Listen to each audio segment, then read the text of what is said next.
Aspirants welcome to our YouTube channel knowledge hub में आपका एक बार फिर से स्वागत है।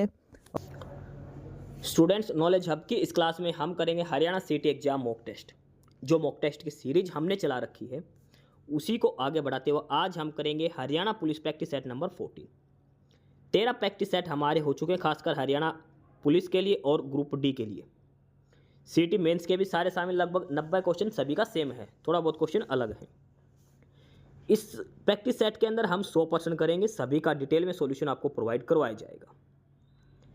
इस क्लास की पीडीएफ के लिए आपको हमारा टेलीग्राम चैनल ज्वाइन करना होगा और वो है नॉलेज हब 7900 करके, डिस्क्रिप्शन बॉक्स में इसका लिंक दिया है। वहाँ से आप टेलीग्राम चैनल ज्वाइन कर सकते हैं।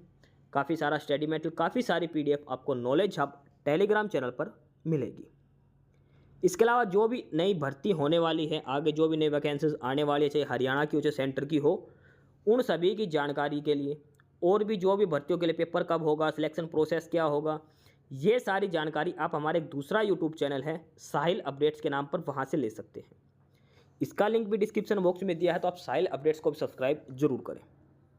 तो आज की क्लास में हम प्रैक्टिस सेट नंबर 14 स्टार्ट करने वाले हैं। 100% करेंगे, 100 के 100% का हम डिटेल में सॉल्यूशन करेंगे। रिटर्न सॉल्यूशन सभी का प्रोवाइड करवाया जाएगा।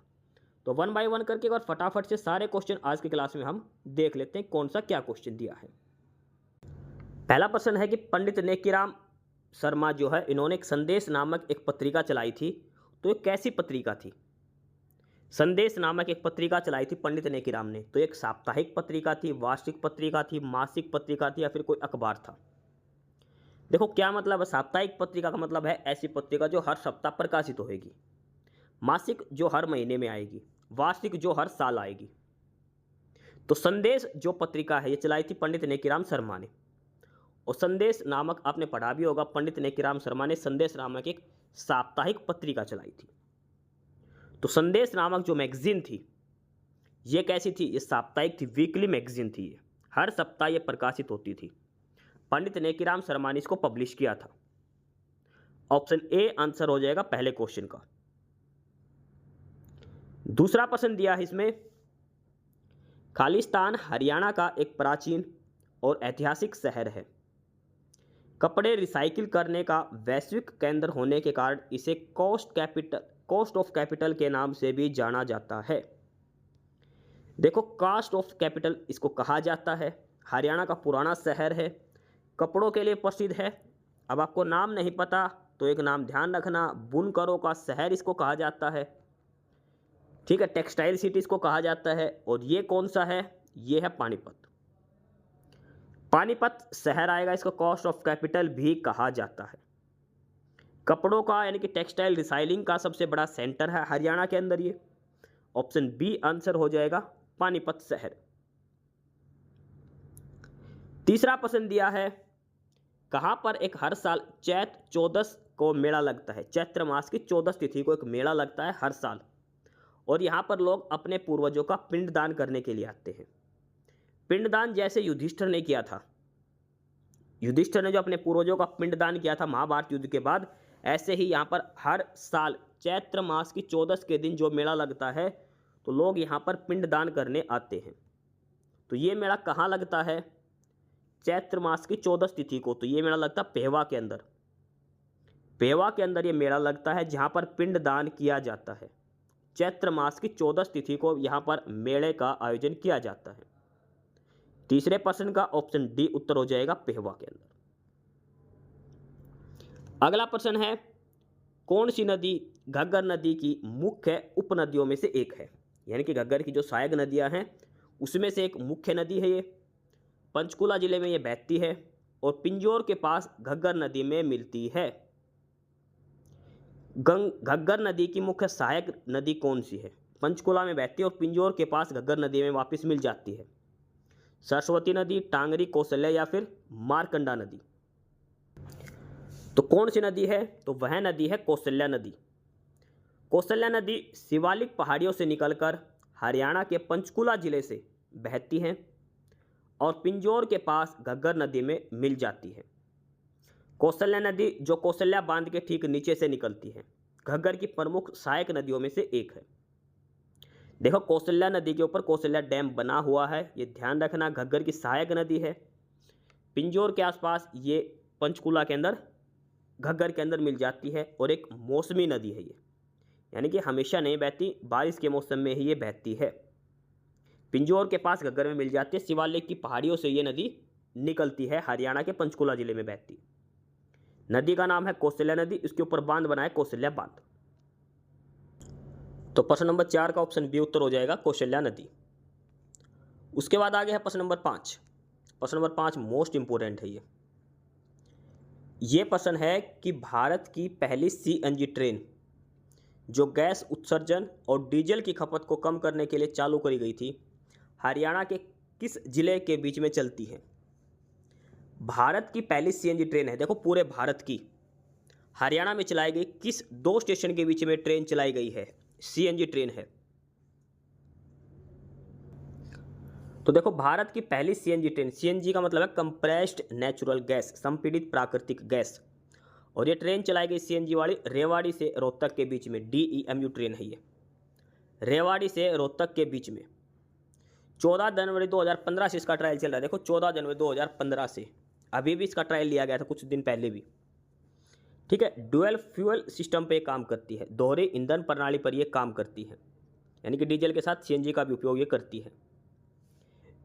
रेवाड़ी से रोहतक के बीच में ये ट्रेन चलती है, पहली सीएनजी ट्रेन है, डीजल और सीएनजी पर मिक्स है ये। ठीक है, इससे CO2 जो ग्रीन हाउस गैस है, कार्बन मोनोऑक्साइड वगैरह, ये 90% तक कम आएगी। और इसको बनाया किसने था? ये है कमिंस द्वारा प्रदान की गई। तो इसे चेन्नई में ICF होती है, इंटीग्रल कोच फैक्ट्री चेन्नई, उसने तैयार करा था। तो भारत की पहली सीएनजी ट्रेन हरियाणा का रेवाड़ी जंक्शन और रोहतक जंक्शन के बीच में चली है। तो प्रश्न नंबर 5 का ऑप्शन सी उत्तर हो जाएगा, रोहतक और रेवाड़ी के बीच में पहली सीएनजी डीएमयू ट्रेन चली है। अगला है प्रश्न नंबर 6।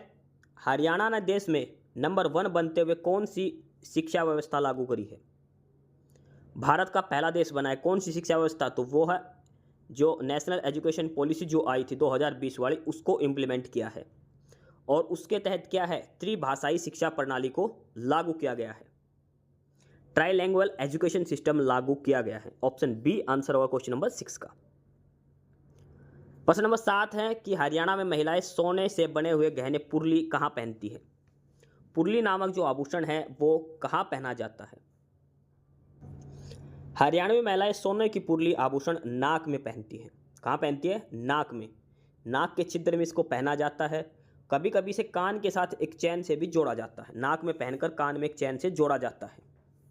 तो पुरली आभूषण नाक में पहना जाने वाला आभूषण है। तो प्रश्न नंबर 7 का ऑप्शन सी उत्तर हो जाएगा, पुरली आभूषण नाक में पहना जाता है, सोने का बना होता है ये। अगला प्रश्न नंबर 8। ब्रिटिश काल में निर्मित बिड़ला मंदिर को किस नाम से जानते हैं? देखो ये बिड़ला मंदिर है कुरुक्षेत्र वाले, ध्यान रखना। कुरुक्षेत्र के अंदर जो बिड़ला मंदिर है, इसको किसने बनवाया था? जुगल किशोर ने बनवाया था। जुगल किशोर बिड़ला ने इसको बनवाया था, बिड़ला मंदिर। इसका दूसरा नाम क्या है? तो इसका है भगवत गीता मंदिर। गीता मंदिर भी इसको कहा जाता है, बिड़ला मंदिर कुरुक्षेत्र के अंदर है ये। ऑप्शन ए आंसर होगा प्रश्न नंबर 8 का। प्रश्न नंबर 9 है निबंधों का संकलन, निबंध सप्तकम की रचना किसने करी थी? यह है निबंध सप्तकम, इसकी रचना किसने करी थी? निबंध सप्तकम किसने लिखा था? इसके अंदर 7 ऐसे हैं, सप्तकम मतलब 7 ऐसे का समूह है, 7 निबंधों का समूह है निबंध सप्तकम। ये लिखा था विद्याधर धस्माना ने, Vidyadhar Dhasmana. Option A answer हो जाएगा प्रश्न नंबर 9 का। इस क्लास की पीडीएफ के लिए आप हमारा टेलीग्राम चैनल ज्वाइन करें, नॉलेज हब 7900। डिस्क्रिप्शन बॉक्स में लिंक दिया है। काफ़ी सारी पीडीएफ और भी पीडीएफ मिलेगी, और भी स्टडी मटेरियल आपको मिलेगा, इस क्लास की पीडीएफ भी मिलेगी। नॉलेज हब टेलीग्राम चैनल जरूर ज्वाइन करें, काफ़ी सारा स्टडी मटेरियल, काफ़ी सारी पीडीएफ आपको वहाँ पर दी गई है। आगे बढ़ते हैं और आगे है क्वेश्चन नंबर 10, प्रश्न नंबर 10। इसमें कि कौन सा कथन डॉक्टर मुक्ता के बारे में सही है? डॉक्टर मुक्ता, तो डॉक्टर मुक्ता क्या है? ये हरियाणा के एक प्रसिद्ध साहित्यकार हैं और गवर्नमेंट जो कॉलेज था, गवर्नमेंट फीमेल कॉलेज जो है, जो स्टेट वुमेन्स यूनिवर्सिटी है, उसकी ये फाउंडर रह चुकी है। हरियाणा की प्रसिद्ध साहित्यकार और राज्य के महिला विश्वविद्यालय की संस्थापक रह चुके डॉक्टर मुक्ता। इनके बारे में दूसरा सबसे इंपॉर्टेंट है कि ये हरियाणा की पहली महिला है जिन्होंने हरियाणा साहित्य अकादमी का निदेशक नियुक्त किया गया था। हरियाणा साहित्य अकादमी का डायरेक्टर, पहली महिला डायरेक्टर, और वो है डॉक्टर मुक्ता। ठीक है, डॉक्टर मुक्ता को पहला हरियाणा साहित्य अकादमी पहला महिला डायरेक्टर बनाया गया था। और 2017 में हरियाणा सरकार द्वारा श्रेष्ठ महिला रचनाकार का सम्मान भी इनको दिया गया था। Best women creator award Haryana सरकार ने दिया था 2017 में। डॉक्टर मुक्ता के बारे में सारे कथन बिल्कुल सही है, यानी कि ऑप्शन डी इसका आंसर हो जाएगा प्रश्न नंबर 10 का। तीनों ही स्टेटमेंट बिल्कुल सही दी गई है डॉक्टर मुक्ता के बारे में। प्रश्न नंबर 11 दिया है आगे, 2011 की जनगणना के अनुसार हरियाणा राज्य में 0 से लेकर 6 साल तक की आयु वाले बच्चों का लिंग अनुपात कितना है। 2011 की जनगणना के हिसाब से हरियाणा की बात हो रही है, इन द स्टेट मतलब हरियाणा राज्य में 0 से लेकर 6 साल तक के बच्चों का लिंग अनुपात कितना है। देखो 0 से 6 साल तक के बच्चों का यानी कि बाल लिंग अनुपात की बात करें तो भारत के अंदर है 919, पूरे भारत में है 919। सबसे कम था हरियाणा के अंदर 834। हरियाणा का पूछा हमसे, हरियाणा का है 834 सबसे कम है। सबसे अधिक है अरुणाचल प्रदेश का 972, सबसे बेस्ट स्टेट है अरुणाचल प्रदेश। ओवरऑल पूरे इंडिया की बात करें तो वो है 919। तो हमसे प्रश्न पूछा हरियाणा का, तो हरियाणा का है 834। अगर भारत का बाल लिंग अनुपात पूछता तो वो है 919। सबसे अधिक किसका था, वो अरुणाचल प्रदेश का 972। तीनों डाटा ध्यान रखने हैं। तो इसका हरियाणा का पूछा तो कितना आएगा, 834। प्रश्न नंबर 12 है कि हरियाणा में सामुदायिक वानिकी परियोजना कब प्रारंभ करी गई थी। Community forestry scheme. देखो एक होता है सामुदायिक वानिकी परियोजना और एक होता है सामाजिक वानिकी परियोजना। तो जो सामाजिक वानिकी परियोजना है वो तो हुई थी 1982 में। इसने पूछा सामुदायिक वानिकी परियोजना ये कब हुई थी। देखो हरियाणा में सामुदायिक वानिकी परियोजना इसकी शुरुआत हुई थी 1998-1999 में, यूरोपियन यूनियन के सहयोग से करी थी। 2006 से 7 तक ही चली थी। सामुदायिक वानिकी परियोजना 1998-99 में यूरोपियन यूनियन की सहायता से 2006-7 तक चली थी। इसका उद्देश्य ग्रामीण स्तर पर पेड़ पौधे लगाना और वन संसाधनों को बढ़ाना था। एक है सामाजिक वानिकी परियोजना, ये हुई थी 1982 के अंदर। तो हमसे पेपर में पूछा सामुदायिक वानिकी परियोजना। सामुदायिक वानिकी परियोजना ये आई थी 1998-99 में और सामाजिक वानिकी परियोजना ये आई थी 1982 के अंदर। तो देखो सामुदायिक वानिकी परियोजना, तो इसका आंसर आपको ध्यान रखना है 1998-99 और सामाजिक पूछता तब 1982 आंसर होता है इसका। तो या तो सामाजिक याद करो, इसको सामाजिक लिखो तो 1982 आएगा, सामुदायिक करो तो 1998-99 आपको ध्यान रखना है। पीडीएफ में ये डाटा आपको करेक्ट करके प्रोवाइड करवा दिया जाएगा। आगे है प्रश्न नंबर 13, स्वतंत्रता दिवस 2025 यानी कि 15 अगस्त 2025 पर एक सुदर्शन चक्र मिशन घोषित किया गया था, क्या है। सुदर्शन चक्र मिशन 15 अगस्त को घोषित किया गया था। ये क्या है सुदर्शन चक्र, तो ये है स्वदेशी multi layer air defence system. Bharat का खुद का बनाया हुआ multi layer air defence system है। ये हवा में रक्षा करने वाला, ड्रोन वगैरह मिसाइल वगैरह से रक्षा करने वाला एक स्वदेशी भारत के अंदर बनाया हुआ एयर डिफेंस सिस्टम है, सुदर्शन चक्र है। मोस्ट इंपोर्टेंट क्वेश्चन लगा के चलना है प्रश्न नंबर 13 का। स्वदेशी multi layer air defence system नाम है सुदर्शन चक्र मिशन, ऑप्शन बी उत्तर होगा। प्रश्न नंबर 14 है क्षेत्रीय फार्मूला किस आयोग की रिपोर्ट से उत्पन्न असंतोष के परिणाम स्वरूप लाया गया था। वह कौन सा आयोग था जिसकी रिपोर्ट के बाद असंतोष हो गया था जनता में, उसको शांत करने के लिए क्षेत्रीय फार्मूला लगाया गया था। कौन सी कमेटी की रिपोर्ट थी वो, तो देखो राज्य पुनर्गठन आयोग, जिसे फजल अली आयोग के नाम से भी जाना जाता है।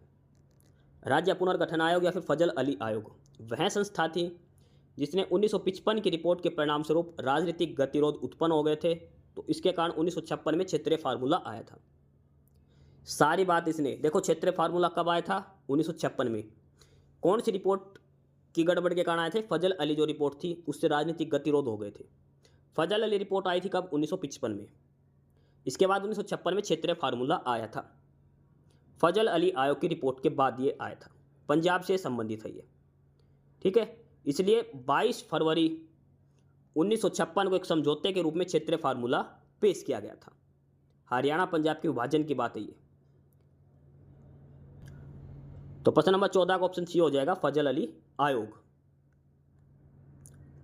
प्रश्न नंबर 15 है, हरियाणा के गांव में सांझी किसकी निमित्त बनाई जाती है? सांझी जो डालते हैं ना, गोबर से बनाते दीवार के ऊपर, माता की पूजा की जाती है, दुर्गा माता का रूप मानकर वो किस उद्देश्य से बनाते हैं? बड़े बूढ़ों के स्वास्थ्य के लिए, किसानों की अच्छी फसल के लिए, खिलाड़ियों के विकास के लिए, बालिकाओं की मंगल कामनाओं के लिए। तो जो पुराने बच्चे उनको पता भी होगा, पहले गांव में डालते थे, आजकल तो कम हो गया। बच्चे जो लड़कियां होती हैं वो करती थी इसकी पूजा, शाम को गीत वगैरह गाती थी। तो ये काम क्या होता था? इसका काम था बालिकाओं की मंगल कामना के लिए, माता दुर्गा का रूप इनको माना जाता है। ऑप्शन डी उत्तर होगा प्रश्न नंबर 15 का। प्रश्न नंबर 16 है, ये अलग अलग प्राइवेट यूनिवर्सिटी दी गई है यहाँ पर, और कौन सी यूनिवर्सिटी कहाँ है ये इसका डिटेल यहाँ पर दे रखी है। तो आपको इसमें से बताना है कौन सी सही मैच, मतलब क्या करेक्ट मैच होगा इनका, ये बताओ। तो देखो, आपको अगर कुछ नहीं आया तो एक आधा ध्यान रखो। जैसे जगन्नाथ यूनिवर्सिटी है, ये बहादुरगढ़ के अंदर है। एपीजे ये है गुड़गांव के अंदर। अशोका यूनिवर्सिटी सोनीपत के अंदर है। ओम इंस्टीट्यूट ये है हिसार के अंदर। यानी कि 2, 1, 4, 3 ऑप्शन सी उत्तर हो जाएगा। ओम इंस्टीट्यूट ये हिसार के अंदर है। एपीजे, ये एपीजे की स्पेलिंग आएगी APEEJAY, APJ. APJ university Gurgaon के अंदर है ये। तो 4 प्राइवेट यूनिवर्सिटी है, ध्यान रखना अलग अलग। ऑप्शन सी उत्तर होगा इसका। प्रश्न नंबर 17 दिया है कि निम्नलिखित में से कौन सा खिलाड़ी बास्केटबॉल से संबंधित है? बास्केटबॉल का खिलाड़ी, तो बास्केटबॉल प्लेयर जो रह चुका है वो है अजमेर सिंह। अजमेर सिंह जो है इनमें से वो बास्केटबॉल प्लेयर रह चुके हैं। ऑप्शन ए आंसर होगा। प्रश्न नंबर 18 देखो, हरियाणा की किन नदियों के जल निक्षेपण से सोना प्राप्त होता है? कौन सी नदियां हैं जिनमें भाई जल को रोकते हैं लोग, उसको साफ करते हैं, उसमें सोने के कंकर मिलते हैं हल्के बहुत? कौन सी नदियां हैं? इसमें ऑप्शन में दे रखा मारकंडा और टांगरी, लेकिन ये 2 नदियां नहीं है, ये ध्यान रखना। ना तो मारकंडा है ना टांगरी, क्योंकि इनकी 2 सहयोगी नदियां हैं। मेन आंसर आपको मारकंडा टांगरी ध्यान नहीं रखना है। मैं आपको डिटेल समझा देता हूं जो आपको नाम याद रखना है। हरियाणा में मुख्य रूप से यमुनानगर जिले में बहने वाली बरसाती नदी, देखो बरसाती नदी का मतलब खाली बारिश के मौसम में बहती है ये। इनके जलोढ़ जो होता है, इसका जो एलोवियल जो इसमें मिट्टी वगैरह जो आती है इस नदी के साथ, उसमें से सोना प्राप्त होता है। और ये नदी है सोम्ब और पथराड़ा। सोम्ब और पथराड़ा नदी है। इसके अलावा एक नदी और है, छोटी नदी, और उस नदी का क्या नाम है? उसका नाम है बोली नदी। सोम नदी की एक सहायक नदी है बोली नदी, उसमें भी सोना उगलने वाली नदी इसको कहा जाता है। सोम नदी और बोली नदी दोनों आपका नाम ध्यान रखने हैं। यमुनानगर के अंदर ये बहती है, यहाँ पर सोने के कण मिलते हैं इस नदी के। बरसाती नदियाँ हैं, ध्यान रखना, बिल्कुल बारीक कण होते हैं। देखो सोने के बारीक कण के रूप में पाए थे लोग, पुश्तैनी तरीके से इसे जमा करते हैं। बोली नदी जो सोम की सहायक नदी है, सोम नदी, पथराड़ा, बोली नदी, यमुनानगर के अंदर ये बहती है ये। ठीक है, ये बरसाती नदियां हैं। और सोम नदी, ये सारी टांगरी और मारकंडा इनकी सहायक नदियां हैं। देखो वैसे तो आंसर इसका सी हो जाएगा, लेकिन आपको नाम ध्यान रखना है। एक तो सोम नदी है, और दूसरी है एक बोली नदी है, और एक पथराड़ा नदी है। ये सारे नाम आपको ध्यान रखने हैं, मोस्ट इंपॉर्टेंट। ऑप्शन सी उत्तर है, क्योंकि मारकंडा और टांगरी के सहायक नदियां हैं, इसलिए इनका नाम दिया गया है। पेपर में अगर ये नहीं मिले तो सोम और पथराड़ा और बोली नदी आपको ध्यान रखना है। प्रश्न नंबर 19 दिया है, I am not an island, an experiment in autobiography. एक बुक है I am not an island, experiment in autobiography, किसकी बुक है ये? तो ये बुक है ख्वाजा अहमद अब्बास की। Khwaja Ahmad Abbas, option B answer हो जाएगा। इस क्लास की पीडीएफ के लिए आप हमारा टेलीग्राम चैनल ज्वाइन करें, नॉलेज हब 7900। काफ़ी सारी पीडीएफ, काफ़ी सारा स्टडी मटेरियल आपको यहाँ पर मिलेगा नॉलेज हब टेलीग्राम चैनल पर। डिस्क्रिप्शन बॉक्स में इसका लिंक दिया गया है। आगे है प्रश्न नंबर 20। प्रश्न नंबर 20 है कि हरियाणा के किस जिले को असीगढ़ का, अलीगढ़ नहीं असीगढ़ का किला कहा जाता है?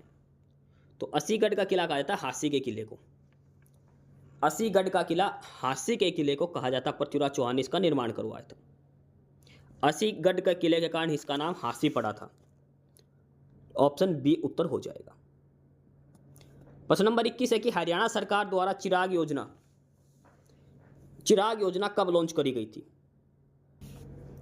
देखो, जो चिराग स्कीम है इसकी फुल फॉर्म ध्यान रखो। Chirag chief minister equal education relief assistance and grant scheme. Chief ministers equal education relief assistant and grant scheme, Chirag scheme की फुल फॉर्म है ये। ठीक है, स्पेलिंग आएगी CHEERAJ, ये CHI नहीं, CHEERAJ, चिराग। 1 जुलाई 2022 को इसको शुरू किया गया था। 1 जुलाई 2022 से Chirag scheme, chief minister equal education relief assistant and grant scheme, full form भी आपको ध्यान रखना है। ठीक है, कमजोर छात्रों को एडमिशन के लिए। तो चिराग स्कीम लागू की गई थी 1 अगस्त नहीं, 1 जुलाई 2022। 1 जुलाई 2022 ऑप्शन ए आंसर होगा। PDF में आपको सारा करेक्ट डाटा मिलेगा। प्रश्न नंबर 22 है कि डायल 112 की शुरुआत कब की गई थी। डायल 112 जो व्हीकल चला रखे हैं, emergency response vehicle, Haryana police के, ये हरियाणा सरकार ने लॉन्च करी थी डायल 112। CM थे मनोहर लाल खट्टर। कब यह योजना शुरू की गई थी। डायल 112, हरियाणा सरकार द्वारा डायल 112 एक आपातकालीन त्वरित सहायता प्रणाली, इसका उद्घाटन 12 जुलाई 2021 को किया था।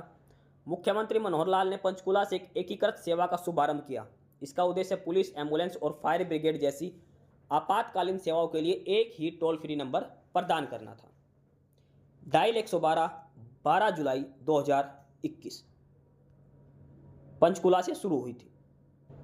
तो प्रश्न नंबर 12 का ऑप्शन सी उत्तर हो जाएगा 12 जुलाई 2021।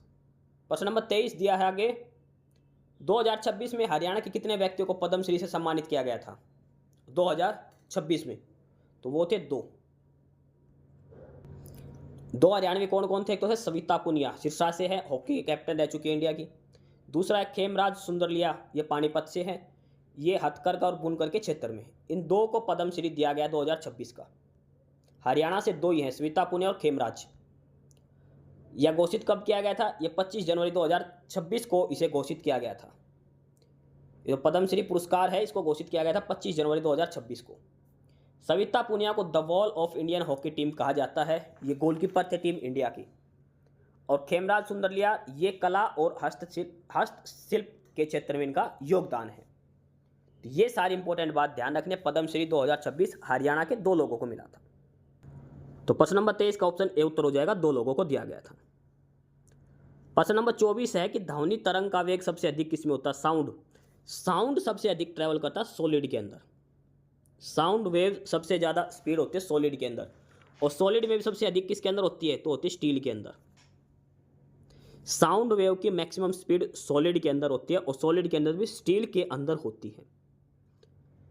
सॉलिड और स्टील दोनों नाम ध्यान रखना, पेपर में कई बार आता किस धातु में होती है, तो स्टील, और किस मीडियम में, तो सॉलिड मीडियम में, ठोस में। ऑप्शन बी आंसर होगा। प्रश्न नंबर 25, इनमें से कौन सा एक फॉसिल फ्यूल यानी कि जीवाश्म ईंधन नहीं है। देखो, प्राकृतिक गैस, कोयला, पेट्रोलियम ये हमें जमीन से मिलते हैं, कई साल के जो गले सड़े जीवाश्म ईंधन है उनसे। लेकिन लकड़ी ये हमें पेड़ पौधों से मिलती है, ये जीवाश्म ईंधन नहीं है। तो ऑप्शन डी आंसर होगा क्वेश्चन नंबर 25 का। प्रश्न नंबर 26 है कि हमारे शरीर की सबसे लंबी हड्डी। तो मानव शरीर की सबसे लंबी हड्डी होती है जांग की हड्डी। जांग की हड्डी होती है। और जांग की हड्डी का क्या नाम है, फीमर। जांग की हड्डी होती है फीमर। ऑप्शन सी आंसर होगा। क्वेश्चन नंबर 27 है कि शैवाल के अध्ययन को क्या कहा जाता है। What is the branch of science dedicated to study of algae. Algae की स्टडी यानी कि शैवाल से संबंधित स्टडी को क्या बोलते हैं। ये इंग्लिश में भी पूछता है, जनरल जीके में पूछता है, उसको बोलता है फाइकोलॉजी। फाइकोलॉजी उसको कहा जाता है। Study of algae is called phycology. Option B answer होगा क्वेश्चन नंबर 27 का। प्रश्न नंबर 28 है कि इनमें से कौन सा युग्म गलत है। भाई ये अलग अलग चीज़ दे रखी, इलेक्ट्रॉन, प्रोटॉन, न्यूट्रॉन, इनकी खोज करी थी और इसमें से पूछ रखा ये साइंटिस्ट के नाम दे रखे हैं। तो इसमें से एक गलत है, वो बताना है। देखो, प्रोटॉन की खोज करी थी रदरफोर्ड ने, न्यूट्रॉन की करी थी चैडविक ने, इलेक्ट्रॉन की करी थी जे थॉमसन ने। लेकिन फोटोन जो है इसकी खोज किसने करी थी, तो वो करी थी आइंस्टीन ने। आइंस्टीन ने फोटोन की खोज करी थी, इसके लिए इसको नोबेल पुरस्कार भी दिया गया था फिजिक्स के क्षेत्र में। फोटोन की खोज करी थी आइंस्टीन ने, इसके लिए इसको नोबेल पुरस्कार दिया गया था। ऑप्शन सी जो है फोटोन का वो गलत दिया गया, वो आइंस्टीन ने खोज करी थी, ये ध्यान रखना आपको। प्रश्न नंबर 29 है, घेंगा रोग किसके लिए होता है? घेंगा यानी कि गोइटर, घेंगा रोग किसकी कमी से होता है? आयोडीन की कमी से। किसकी कमी से होता है? आयोडीन से। इसको गलघोटू रोग भी कहा जाता है। और ये कहां पर प्रभावित करता है? थायराइड ग्लैंड को प्रभावित करता है, थायराइड ग्लैंड को ये प्रभावित करता है गले के अंदर। आयोडीन की कमी से होता है घेंगा रोग। इसके बाद आगे है प्रश्न नंबर 30, और प्रश्न नंबर 30 दिया है, हाइड्रोफोबिया किसकी वजह से होता है? हाइड्रोफोबिया, हाइड्रोफोबिया मतलब पानी से डर लगना, पानी से डर लगना। हाइड्रो मतलब पानी, फोबिया मतलब डर होना, पानी से डर लगना। ऐसे में लोग पानी पी भी नहीं सकते ऐसे। और ये किसकी वजह से होता है? तो ये होता है रेबीज नामक वायरस से। और रेबीज किससे फैलता है? कुत्ता, बिल्ली, बंदर, ये सारे जानवर जो काटते हैं तब रेबीज फैलता है। तो ऑप्शन बी और डी दोनों ठीक हैं, लेकिन पहली प्रायोरिटी कुत्ते को देना। कुत्ते के काटने से रेबीज बहुत जल्दी फैलता है। दूसरी बात, एक चीज़ ध्यान रखना, कुत्ते की लार में होता है रेबीज वायरस, लार के अंदर। भाई आपके जख्म लगा हुआ हाथ पे, और अगर कुत्ते ने चाट लिया तो भी आपके ये बीमारी होगी रेबीज। रेबीज का कोई इलाज नहीं है। शुरू में हो गया तो ठीक है, इंजेक्शन लगवा लिया, अगर आपने 1 महीना निकाल दिया तो कोई इलाज नहीं है इसका। आदमी कुत्ते की तरह हरकतें करने लग जाएगा। तो ध्यान रखना, कुत्ते को रेबीज का इंजेक्शन लगवाना जरूरी है, जो घर पे कुत्ता पाल के रखते हो उसके लिए भी। तो हाइड्रोफोबिया रेबीज से होता है, कुत्ते की लार में पाए जाते हैं वायरस, कुत्ता, बिल्ली, बंदर, इन सब से। आगे प्रश्न नंबर 31, संविधान के किस अनुच्छेद में मौलिक अधिकारों को लागू करने में संसद की शक्ति के बारे में बताया गया है? संविधान के किस अनुच्छेद में मौलिक अधिकारों को लागू करने में संसद की शक्ति क्या है? तो ये किस अनुच्छेद में बताया है? तो ये है अनुच्छेद 35 के अंदर। किस अनुच्छेद में बताया? ये अनुच्छेद 35 के अंदर ये बताया गया है। ऑप्शन बी उत्तर होगा। मोस्ट इंपोर्टेंट ये पॉलिटी का प्रश्न है। प्रश्न नंबर 31। प्रश्न नंबर 32 है कि टेम्परेचर की यूनिट क्या है? तो टेम्परेचर को एक तो मापते हैं हम डिग्री सेल्सियस में, और एक मापते हैं केल्विन के अंदर। केल्विन और डिग्री सेल्सियस। हार्ट्स ये किसकी है? फ्रीक्वेंसी की। पास्कल ये प्रेशर की। डेसिबल ये साउंड की है। चारों ध्यान रखनी है आपको। प्रश्न नंबर 33 है कि इनमें से ऐसी कौन सी वस्तु है जिसके अंदर पारा यानी कि मरकरी नहीं पाया जाता? मरकरी किस किस के अंदर होता है? मरकरी जो हमारे जो लाइट होती है ना, CFL वगैरह, उसके अंदर भी मरकरी डालते हैं। कोई क्रीम होती है जो सनस्क्रीन हम लगाते हैं धूप में, उसके अंदर भी मरकरी मिलाए जाते हैं कुछ हद तक। और जो पहले वाले जो थर्मामीटर होते थे, आजकल तो डिजिटल चल गए, पहले वाले थर्मामीटर जो डॉक्टर जीव के अंदर डालते थे और उसको चेक करते उसमें दिखता था, उसमें भी मरकरी होती है। लेकिन जो कंप्यूटर डिस्क है उसके अंदर मरकरी नहीं पाई जाती। तो इसमें यही पूछा है मरकरी किसके अंदर नहीं मिलती? तो वो नहीं मिलती कंप्यूटर डिस्क के अंदर। ऑप्शन ए आंसर होगा क्वेश्चन नंबर 33 का। प्रश्न नंबर 34 दिया है कि बिल्ली का साइंटिफिक नेम क्या है? बिल्ली का साइंटिफिक नेम, तो बिल्ली का है फेलिस कैटस। बिल्ली का फेलिस कैटस। ये आदमी का है होमो सैपियंस, आदमी का नाम है ये। और ये है राना टिग्रिस ना, ये है मेंढक का। इस क्लास की PDF के लिए आप हमारा टेलीग्राम चैनल ज्वाइन करें, नॉलेज हब 7900 करके। डिस्क्रिप्शन बॉक्स में इसका लिंक दिया है। काफ़ी सारा स्टडी मटेरियल, काफ़ी सारी PDF आपको वहाँ पर मिलने वाली है। आगे क्वेश्चन नंबर 35, कंप्यूटर कीबोर्ड में F1 से F12 तक की जो कीज होती है उनको क्या बोलते हैं? F1, F2, F3। तो F मतलब होता है फंक्शन, तो F1 से लेकर F12 तक की जो कीज होती है कीबोर्ड के अंदर उसको कहा जाता है function keys. Option A answer होगा। प्रश्न नंबर 36 दिया है असेंबली लैंग्वेज क्या है? तो असेंबली लैंग्वेज क्या है? ये एक लो लेवल लैंग्वेज है। Assembly language is a low level computer language. Option D answer होगा क्वेश्चन नंबर 36 का। प्रश्न नंबर 37 दिया है मूंगा रेशम, और मूंगा रेशम सबसे ज्यादा कहां होता है? आसाम के अंदर। मूंगा रेशम सबसे अधिक उत्पादन कहां होता है? आसाम के अंदर। ऑप्शन ए आंसर होगा क्वेश्चन नंबर 37 का। अगला प्रश्न है कि गेहूं की फसल को बोते समय कितना टेम्परेचर होना चाहिए। गेहूं की फसल जब हम बोएं तो गेहूं की बुआई के समय जो टेम्परेचर होना चाहिए वो होता है लगभग 20 से लेकर 25 डिग्री के बीच में, यानी कि ऑप्शन ए 21 से 22 डिग्री के अप्रोक्सीमेट। आपको रेंज ध्यान रखनी है, 20 डिग्री सेल्सियस से लेकर 25 डिग्री सेल्सियस के बीच में टेम्परेचर होना चाहिए गेहूं की फसल बोते समय। ठीक है, ऑप्शन ए आंसर कर देना या फिर 20 से 25 डिग्री आप ध्यान रखना। प्रश्न नंबर 39 है कि इनमें से कौन हरियाणा के राज्यसभा सदस्य नहीं है। देखो, हरियाणा के राज्यसभा के चुनाव हुए थे, 2 नए सदस्य बने थे। ये तो बने थे कांग्रेस से करमबीर बोध और बीजेपी से बने थे संजय भाटिया। सुभाष बराड़ा फिलहाल है, इनका टाइम बचा हुआ है, लेकिन अभी रिटायर कौन हुए, वहाँ से कौन हटे, किसका कार्यकाल खत्म हुआ है, किरण चौधरी का। तो किरण चौधरी जो है फिलहाल वो राज्यसभा सदस्य अब नहीं रही है। करमबीर बोध कांग्रेस से है, संजय भाटिया बीजेपी से, सुभाष बराड़ा बीजेपी से है, कार्तिकेय शर्मा है वो निर्दलीय है। ठीक है, किरण चौधरी का कार्यकाल खत्म हो चुका है। प्रश्न नंबर 40 है कि भारतीय दंड संहिता कब लागू हुई। IPC Indian penal code Bharat के अंदर कब लागू हुआ। देखो, भारतीय दंड संहिता इंडियन पेनल कोड आईपीसी 1860 का है। ये 1 जनवरी 1862 को पूरे ब्रिटिश भारत में आधिकारिक रूप से लागू हुआ था। आईपीसी लागू हुआ था 1 जनवरी 1862 को। इसे 6 अक्टूबर 1860 को सहमति और मंजूरी मिली थी। देखो, आईपीसी को मंजूरी मिली थी 1860 को, लागू हुआ था 1 जनवरी 1862 से, और ये मैकाले की अध्यक्षता में पहला विधि आयोग बनाया गया था। मैकाले की अध्यक्षता में बनाया गया था पहला विधि आयोग। लेकिन अब आईपीसी बंद हो चुकी है 1 जुलाई 2024 से। इसकी जगह आ गया बीएनएस, भारतीय न्याय संहिता। ये भी ध्यान रखना है, ये लाइन मोस्ट इंपोर्टेंट है। 1 जुलाई 2024 से आईपीसी हटा के अब आ गया बीएनएस, भारतीय न्याय संहिता। आईपीसी लागू हुआ था 1 जनवरी 1862, पास हुआ था 6 अक्टूबर 1860। किसने बनाया था, मैकाले ने, प्रथम विधि आयोग। 23 अध्याय 511 धारा थी। वर्तमान में 1 जुलाई 2024 से बीएनएस लागू हो गया है, भारतीय न्याय संहिता लागू हो गया है। तो प्रश्न नंबर 40 का ऑप्शन बी उत्तर हो जाएगा, 1862 से लागू हुआ था आईपीसी। प्रश्न नंबर 41 है किम्बरले किस लिए प्रसिद्ध है। देखो, किम्बरले की खान है यहाँ पे, और किम्बरले की खान कहाँ है, ये साउथ अफ्रीका के अंदर। किस लिए प्रसिद्ध है, डायमंड पाया जाता है, हीरे की खान है यहाँ पे, हीरे की खान है यहाँ पे। ऑप्शन बी आंसर होगा क्वेश्चन नंबर 41 का। प्रश्न नंबर 42 दिया है, कंप्यूटर का प्रश्न है कि बैकस्पेस कुंजी कर्सर के खाली स्थान के अक्षरों को मिटाती है।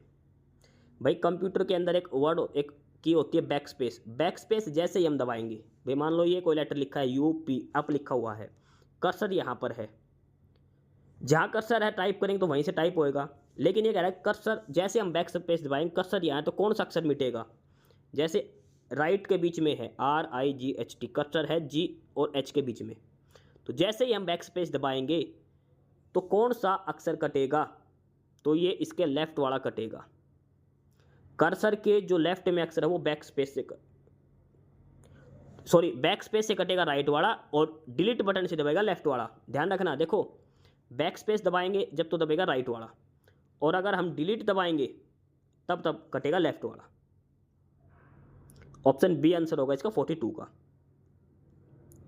प्रश्न नंबर 43 दिया है, जर्मन की जो विधानसभा है उसकी संघीय सभा को क्या कहा जाता है।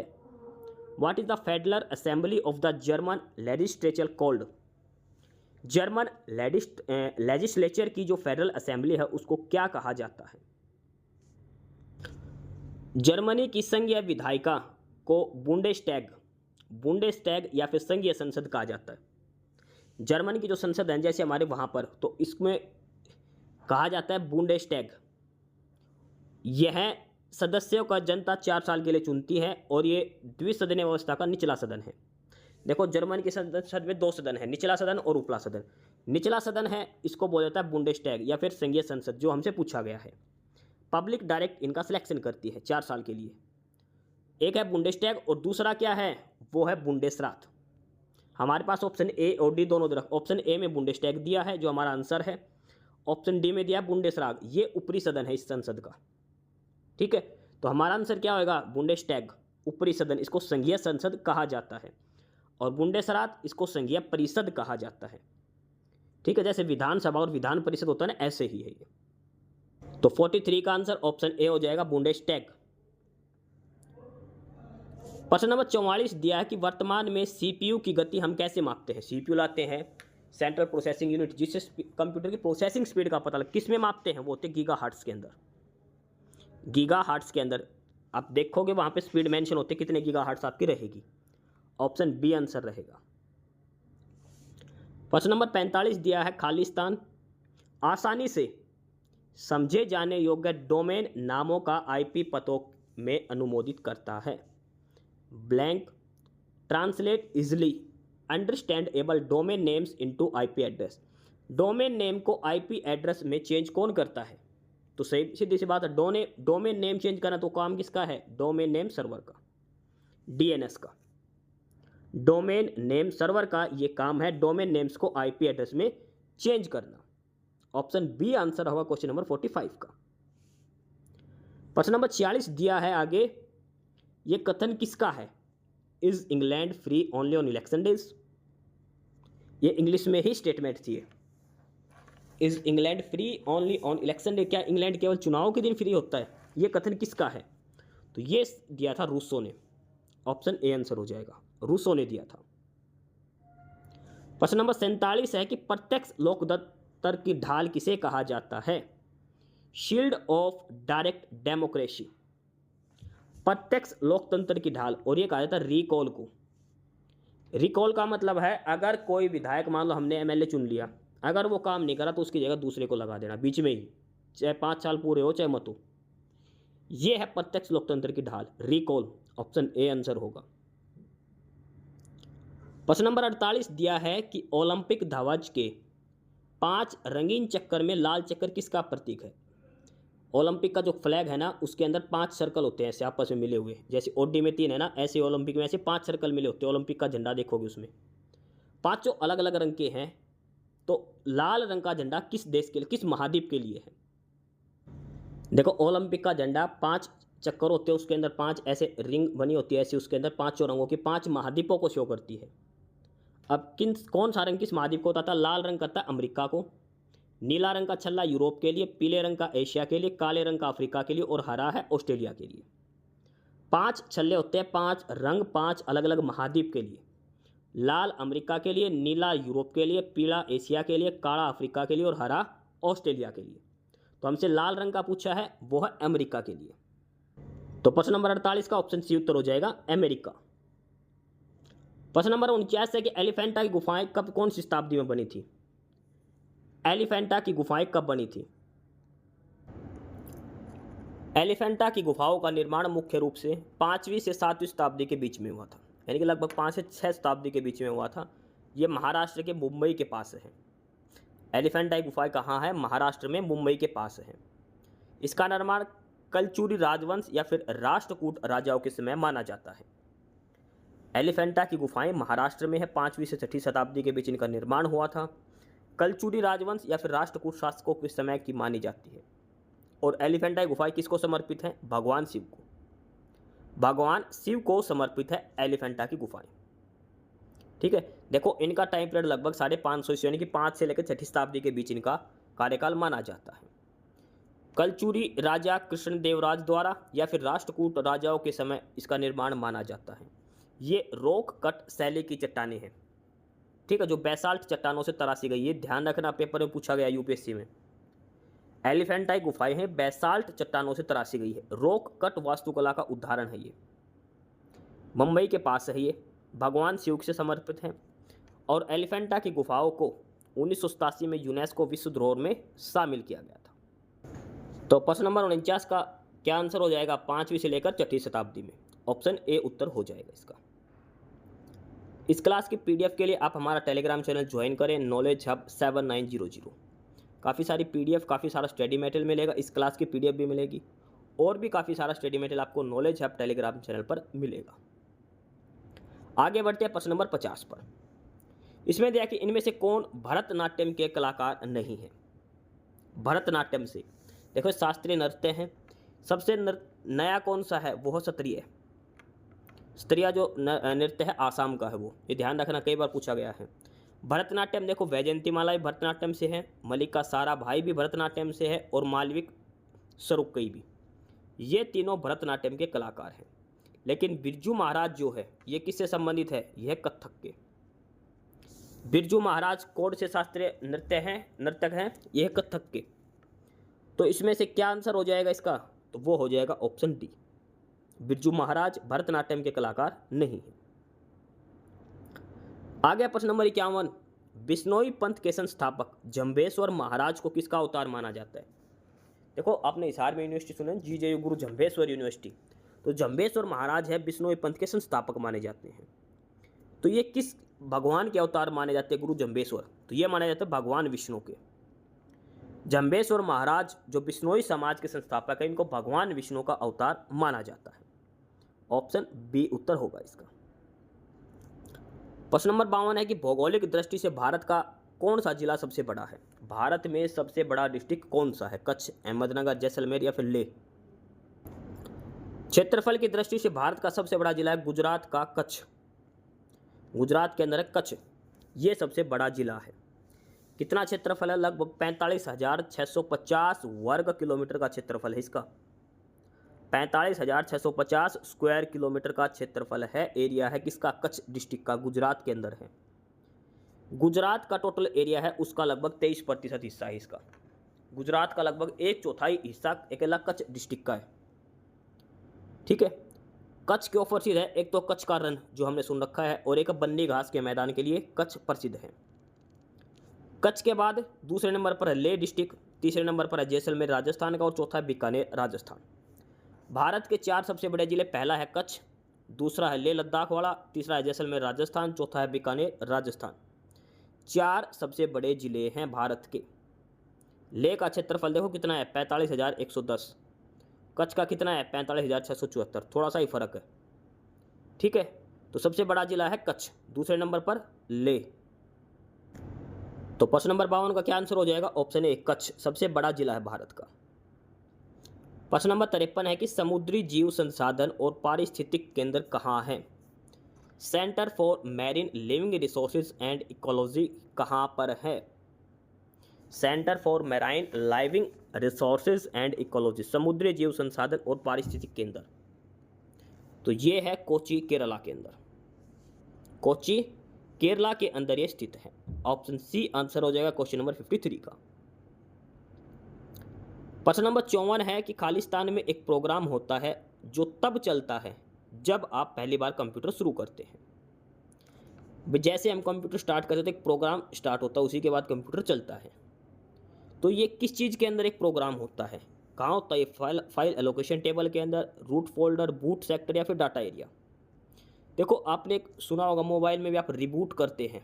रिबूट का मतलब होता है हम दोबारा से एक बार स्विच ऑफ करके दोबारा ऑन करते हैं, तो बूट का मतलब होता है ऑन करना। तो कहाँ मिलेगा ये, बूट सेक्टर के अंदर एक प्रोग्राम होता है जब हम कंप्यूटर ऑन करते हैं। ऑप्शन सी आंसर होगा क्वेश्चन नंबर 54 का। प्रश्न नंबर 55 है कि साइबर अपराध में क्या क्या शामिल है। साइबर क्राइम के अंदर तो हैकिंग भी है, सुरक्षा संबंधी अपराध भी है, क्रैकिंग भी है, यानी कि ऑप्शन डी आंसर हो जाएगा। साइबर क्राइम का मतलब हैक करना, किसी का कोई कोड क्रैक करना, कुछ भी सिक्योरिटी क्रैक कर देना, सुरक्षा संबंधी अपराध, ये सारे इसके अंदर शामिल हैं। ऑप्शन डी आंसर होगा प्रश्न नंबर 55 का। प्रश्न नंबर 56 दिया है, दलहन आत्मनिर्भरता मिशन किस राज्य ने शुरू किया है। दाल जो होती है उसका आत्मनिर्भरता मिशन किस राज्य ने शुरू करा था। राजस्थान, मध्य प्रदेश, महाराष्ट्र या फिर हरियाणा। तो देखो दलहन आत्मनिर्भरता मिशन का शुभारंभ मध्य प्रदेश के सीहोर जिले के अमलाहा में खाद्य दलहन अनुसंधान केंद्र में 7 फरवरी 2026 को हुआ था।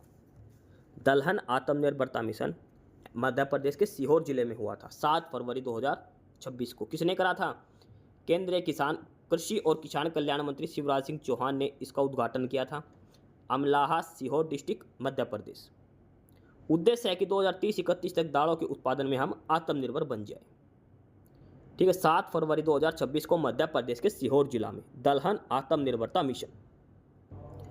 तो प्रश्न नंबर 56 का ऑप्शन सी उत्तर हो जाएगा, मध्य प्रदेश के अंदर शुरू किया गया था ये। प्रश्न नंबर 57 दिया है, भारत में स्वतंत्र श्रम दल की स्थापना किसके द्वारा करी गई थी। Independent labour party, independent labour party की स्थापना किसने करी थी? ये स्थापना हुई थी 15 अगस्त 1936 को। किसने करी थी? तो ये करी थी भीमराव अंबेडकर ने। ऑप्शन सी उत्तर हो जाएगा, doctor Bhimrao Ambedkar, independent labour party. प्रश्न नंबर 58 है कि जनवरी 2025 में प्रवासी भारतीय दिवस किस शहर में आयोजित किया गया था? देखो NRI डे होता है, नॉन रेजिडेंट इंडियन डे, प्रवासी भारतीय दिवस, और ये मनाया था 10 जनवरी को जब गांधी जी भारत आए थे तब। सबसे बड़ी बात है कि हर 2 साल में मनाया जाता है ये प्रवासी भारतीय दिवस, ये हर 2 साल में मनाया जाता है। 2025 के बाद अब मनाया जाएगा 2027 के अंदर। तो 2025 वाला कहाँ मनाया गया था? तो ये मनाया गया था उड़ीसा की राजधानी भुवनेश्वर में। उड़ीसा की राजधानी भुवनेश्वर के अंदर मनाया गया था जनवरी 2025 का प्रवासी भारतीय दिवस। ऑप्शन बी आंसर होगा प्रश्न नंबर 58 का। प्रश्न नंबर 59 है कि 1964 में किसने इलेक्ट्रॉनिक उद्योग में क्रांति ला दी और कंप्यूटर के तीसरी पीढ़ी की शुरुआत हुई? कहने का मतलब जो तीसरी जनरेशन थी कंप्यूटर की, उसमें किस चीज़ की खोज हुई थी? माइक्रो प्रोसेसर आया था, ट्रांजिस्टर आया था, वैक्यूम ट्यूब थी, या फिर IC सर्किट थी? क्या था तीसरी जनरेशन के अंदर कंप्यूटर की? देखो कंप्यूटर की अब तक 5 जनरेशन आ चुके हैं, हम सारी पढ़ते किस जनरेशन में क्या आया था। पहली पीढ़ी थी कंप्यूटर की 1940 से 1950 की। इसमें क्या यूज होता था? Vacuum tube. वैक्यूम ट्यूब और मेमोरी के लिए मैग्नेटिक ड्रम का प्रयोग करते थे। पहली जनरेशन। आकार था एक कमरे जितना, एक नॉर्मल कमरा होता उतना बड़ा आकार था, बहुत अधिक गर्मी करता, बहुत महंगा करता था, पंच कार्ड का प्रयोग होता था। 1940-50 की बात है, पहली जनरेशन। इसका एग्जाम्पल याद रखना, एनिक और यूनिवैक, ये 2 मोस्ट इंपॉर्टेंट है। पहली जनरेशन जो थी कंप्यूटर की पहली पीढ़ी थी उसमें बनाए गए थे 1940-50 में, ठीक है, वैक्यूम ट्यूब लगती थी। उसके बाद फिर दूसरी पीढ़ी आई 1950 से 1960 की। इसमें वैक्यूम ट्यूब की जगह क्या प्रयोग होने लगा? ट्रांजिस्टर। वैक्यूम ट्यूब बड़ी थी, ट्रांजिस्टर छोटे हो गए, उसका साइज कम हो गया, ठीक है। और उसके बाद क्या होने लगा? असेंबली लैंग्वेज आने लगी, चुंबकीय कोर मेमोरी आने लगी। इसका एग्जाम्पल है IBM 1401, IBM 7094। यह है दूसरी पीढ़ी का। इसके बाद है तीसरी जनरेशन 1960 से 1970 की, और इसमें आ गया था IC बनने लगी थी, इंटीग्रेटेड सर्किट। ट्रांजिस्टर से भी छोटी चीज़ आने लगी थी और वो थी चिप आने लग गई थी, IC, ठीक है। और पंच कार्ड की जगह, पहले पंच कार्ड थे, उसकी जगह कीबोर्ड और मॉनिटर आने लग गए थे। जो मेमोरी कार्ड होता है चिप वो लग गई थी, और कीबोर्ड और मॉनिटर आ गया था, ऑपरेटिंग सिस्टम आ गए थे। तीसरी जनरेशन का उदाहरण क्या है? IBM 360 और PDP 11, ये तीसरी जनरेशन का उदाहरण है। चौथी पीढ़ी की बात करें, इसमें और भी छोटा काम, उसमें आ गया माइक्रो प्रोसेसर, IC से भी छोटा। एक चिप में हजारों IC निर्मित हो गए, ठीक है, और इससे VLSI, very large scale integration, इसको कहा जाने लगा। फिलहाल चौथी पीढ़ी भी चल रही है और पांचवी भी। चौथी में PC वगैरह लैपटॉप बनने लग गए थे, इंटेल 4004 चिप और एप्पल, ये सारा कुछ इसी के अंदर है। पांचवी पीढ़ी, पांचवी जनरेशन, ये है AI वाली, आर्टिफिशियल इंटेलिजेंस। ये है ULSI, ultra large scale integration. ये सारी चीज़ें इसके अंदर हैं, जैसे AI, chat box, quantum computer, ये। तो ये 5 जनरेशन है। पहली में था वैक्यूम ट्यूब, दूसरी जनरेशन में ट्रांजिस्टर, तीसरी में चिप्स वगैरह, ये चिप आने लग गई थी, यानी कि IC आ गया था। चौथी के अंदर कीबोर्ड, मॉनिटर वगैरह तीसरी में यूज होने लगे थे, ध्यान रखना।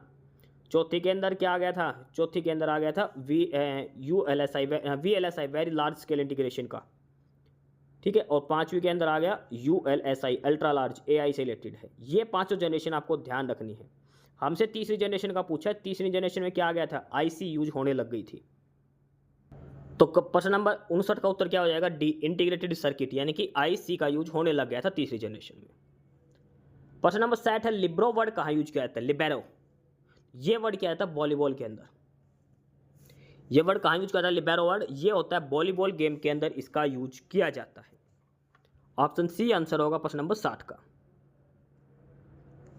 प्रश्न नंबर 61 है कि हेनली पासपोर्ट इंडेक्स 2026 में भारत की रैंक क्या है? देखो ये लास्ट जारी करी गई थी फरवरी के अंदर, 1 जनवरी की है। जनवरी में तो भारत की रैंक थी 80, लेकिन अब फरवरी 2026 में जारी करी थी, उसमें भारत की रैंक है 75। तो भारत की रैंक पूछी है वर्तमान में फिलहाल क्या है हेनली पासपोर्ट इंडेक्स के हिसाब से, तो भारत की है 75 की रैंक। कितनी रैंक है? 75 की। नंबर 1 पर कौन है? सिंगापुर, ठीक ठीक है। सिंगापुर, जापान, ये सारे नंबर 1 2 3 पर आगे कंटिन्यू करके, पहले सिंगापुर फिर जापान फिर और देश हैं। लेकिन भारत की रैंक आ गई फिलहाल 75 नंबर।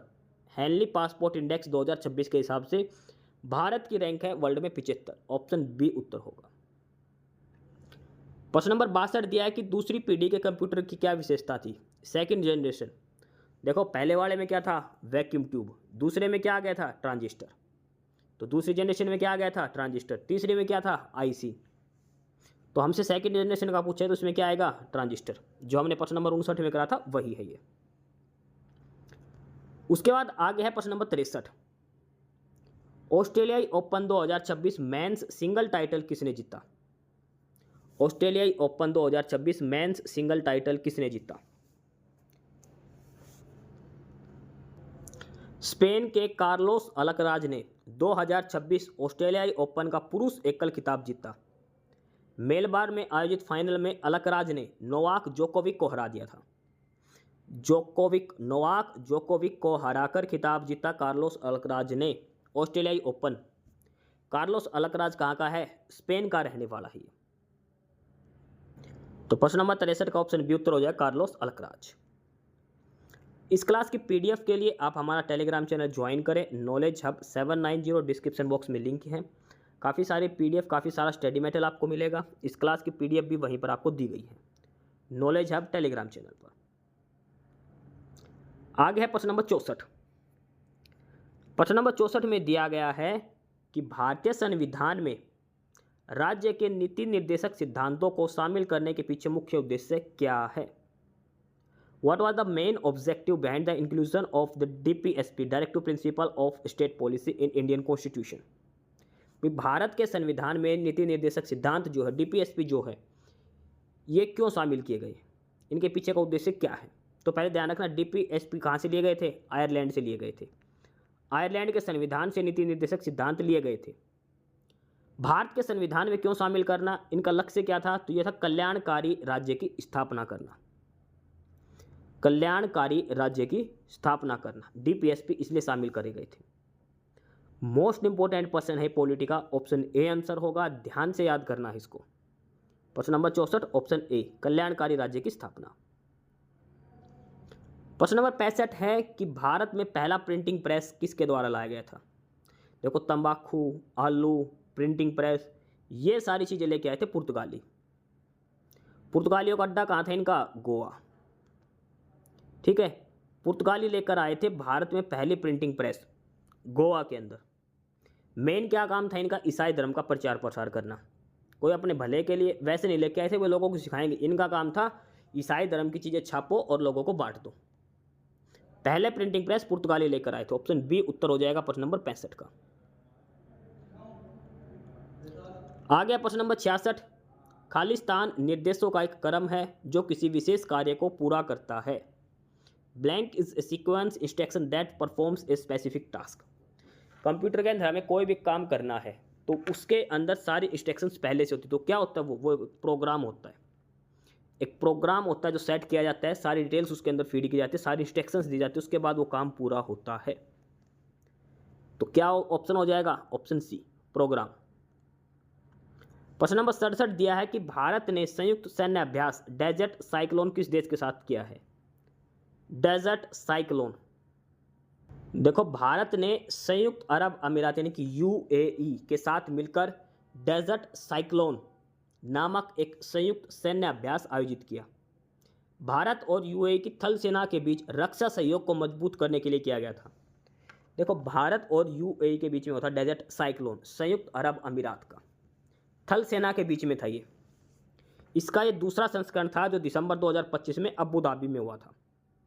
इसका सेकंड नंबर का था, दिसंबर 2025 में अबू धाबी के अंदर ये आयोजित किया गया था। भारत और यूएई की आर्मी के बीच हुआ था ये अबू धाबी में दिसंबर 2025 में, डेजर्ट साइक्लोन नाम का एक सैन्य अभ्यास। तो प्रश्न नंबर 67 का क्या उत्तर हो जाएगा, संयुक्त अरब अमीरात। ऑप्शन बी उत्तर हो जाएगा। प्रश्न नंबर 68 है कि मेरे पास खून, पसीना और आंसू के अतिरिक्त देने को कुछ नहीं है, कथन किसका है। I have nothing to offer but blood, sweat and tears. तो ये था विंस्टन चर्चिल का, 1940 की बात है ये। ऑप्शन सी उत्तर आएगा इसका। प्रश्न नंबर 69 देखो, किस अधिनियम के तहत कलकत्ता सुप्रीम कोर्ट की स्थापना की गई थी? पहला जो कोर्ट था वो सुप्रीम कोर्ट बना था कलकत्ता के अंदर। किस एक्ट के तहत इसकी स्थापना हुई थी? कोलकाता सुप्रीम कोर्ट की स्थापना किस एक्ट के तहत की गई थी? अंग्रेजों ने करी थी, तो किस अधिनियम के तहत कोलकाता सुप्रीम कोर्ट की स्थापना हुई थी? कलकत्ता में सर्वोच्च न्यायालय की स्थापना 1773 के रेगुलेटिंग एक्ट के तहत की गई थी। 1773 का जो रेगुलेटिंग एक्ट था उसके तहत की गई थी। कहाँ पर? फोर्ट विलियम्स को, कोलकाता के अंदर 1773 का एक्ट था। स्थापना हुई थी 1774 में फोर्ट विलियम जगह पर कलकत्ता के अंदर, वहाँ पर सुप्रीम कोर्ट की स्थापना हुई थी।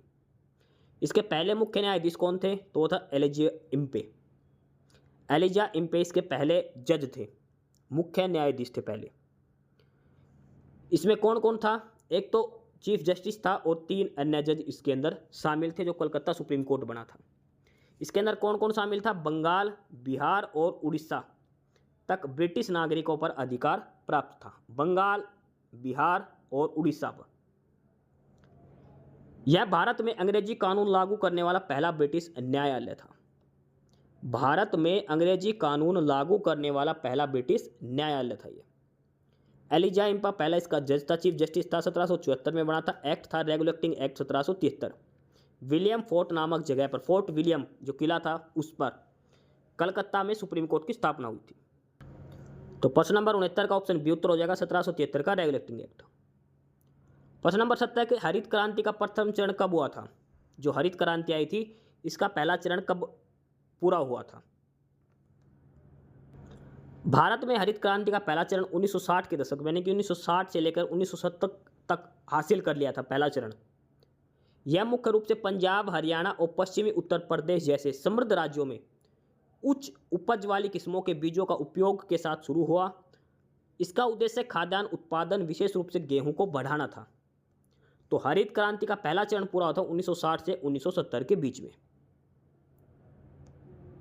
तो प्रश्न नंबर 70 का ऑप्शन बी उत्तर हो जाएगा, 1960 से 1970 के बीच में।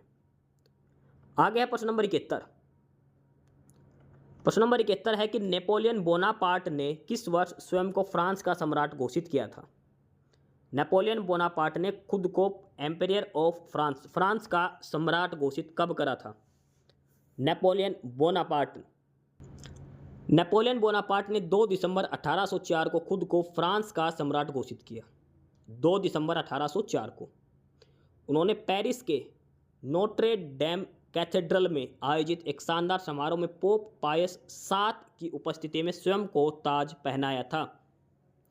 पेरिस के अंदर इन्होंने ताज पहनाया था, खुद को ही ताज पहनाया था। 2 दिसंबर 1804 की बात है। पोप था पायस 7 करके। 1804 की घोषणा है ये, 2 दिसंबर 1804। 10 साल का इसका कार्यकाल था, ठीक है।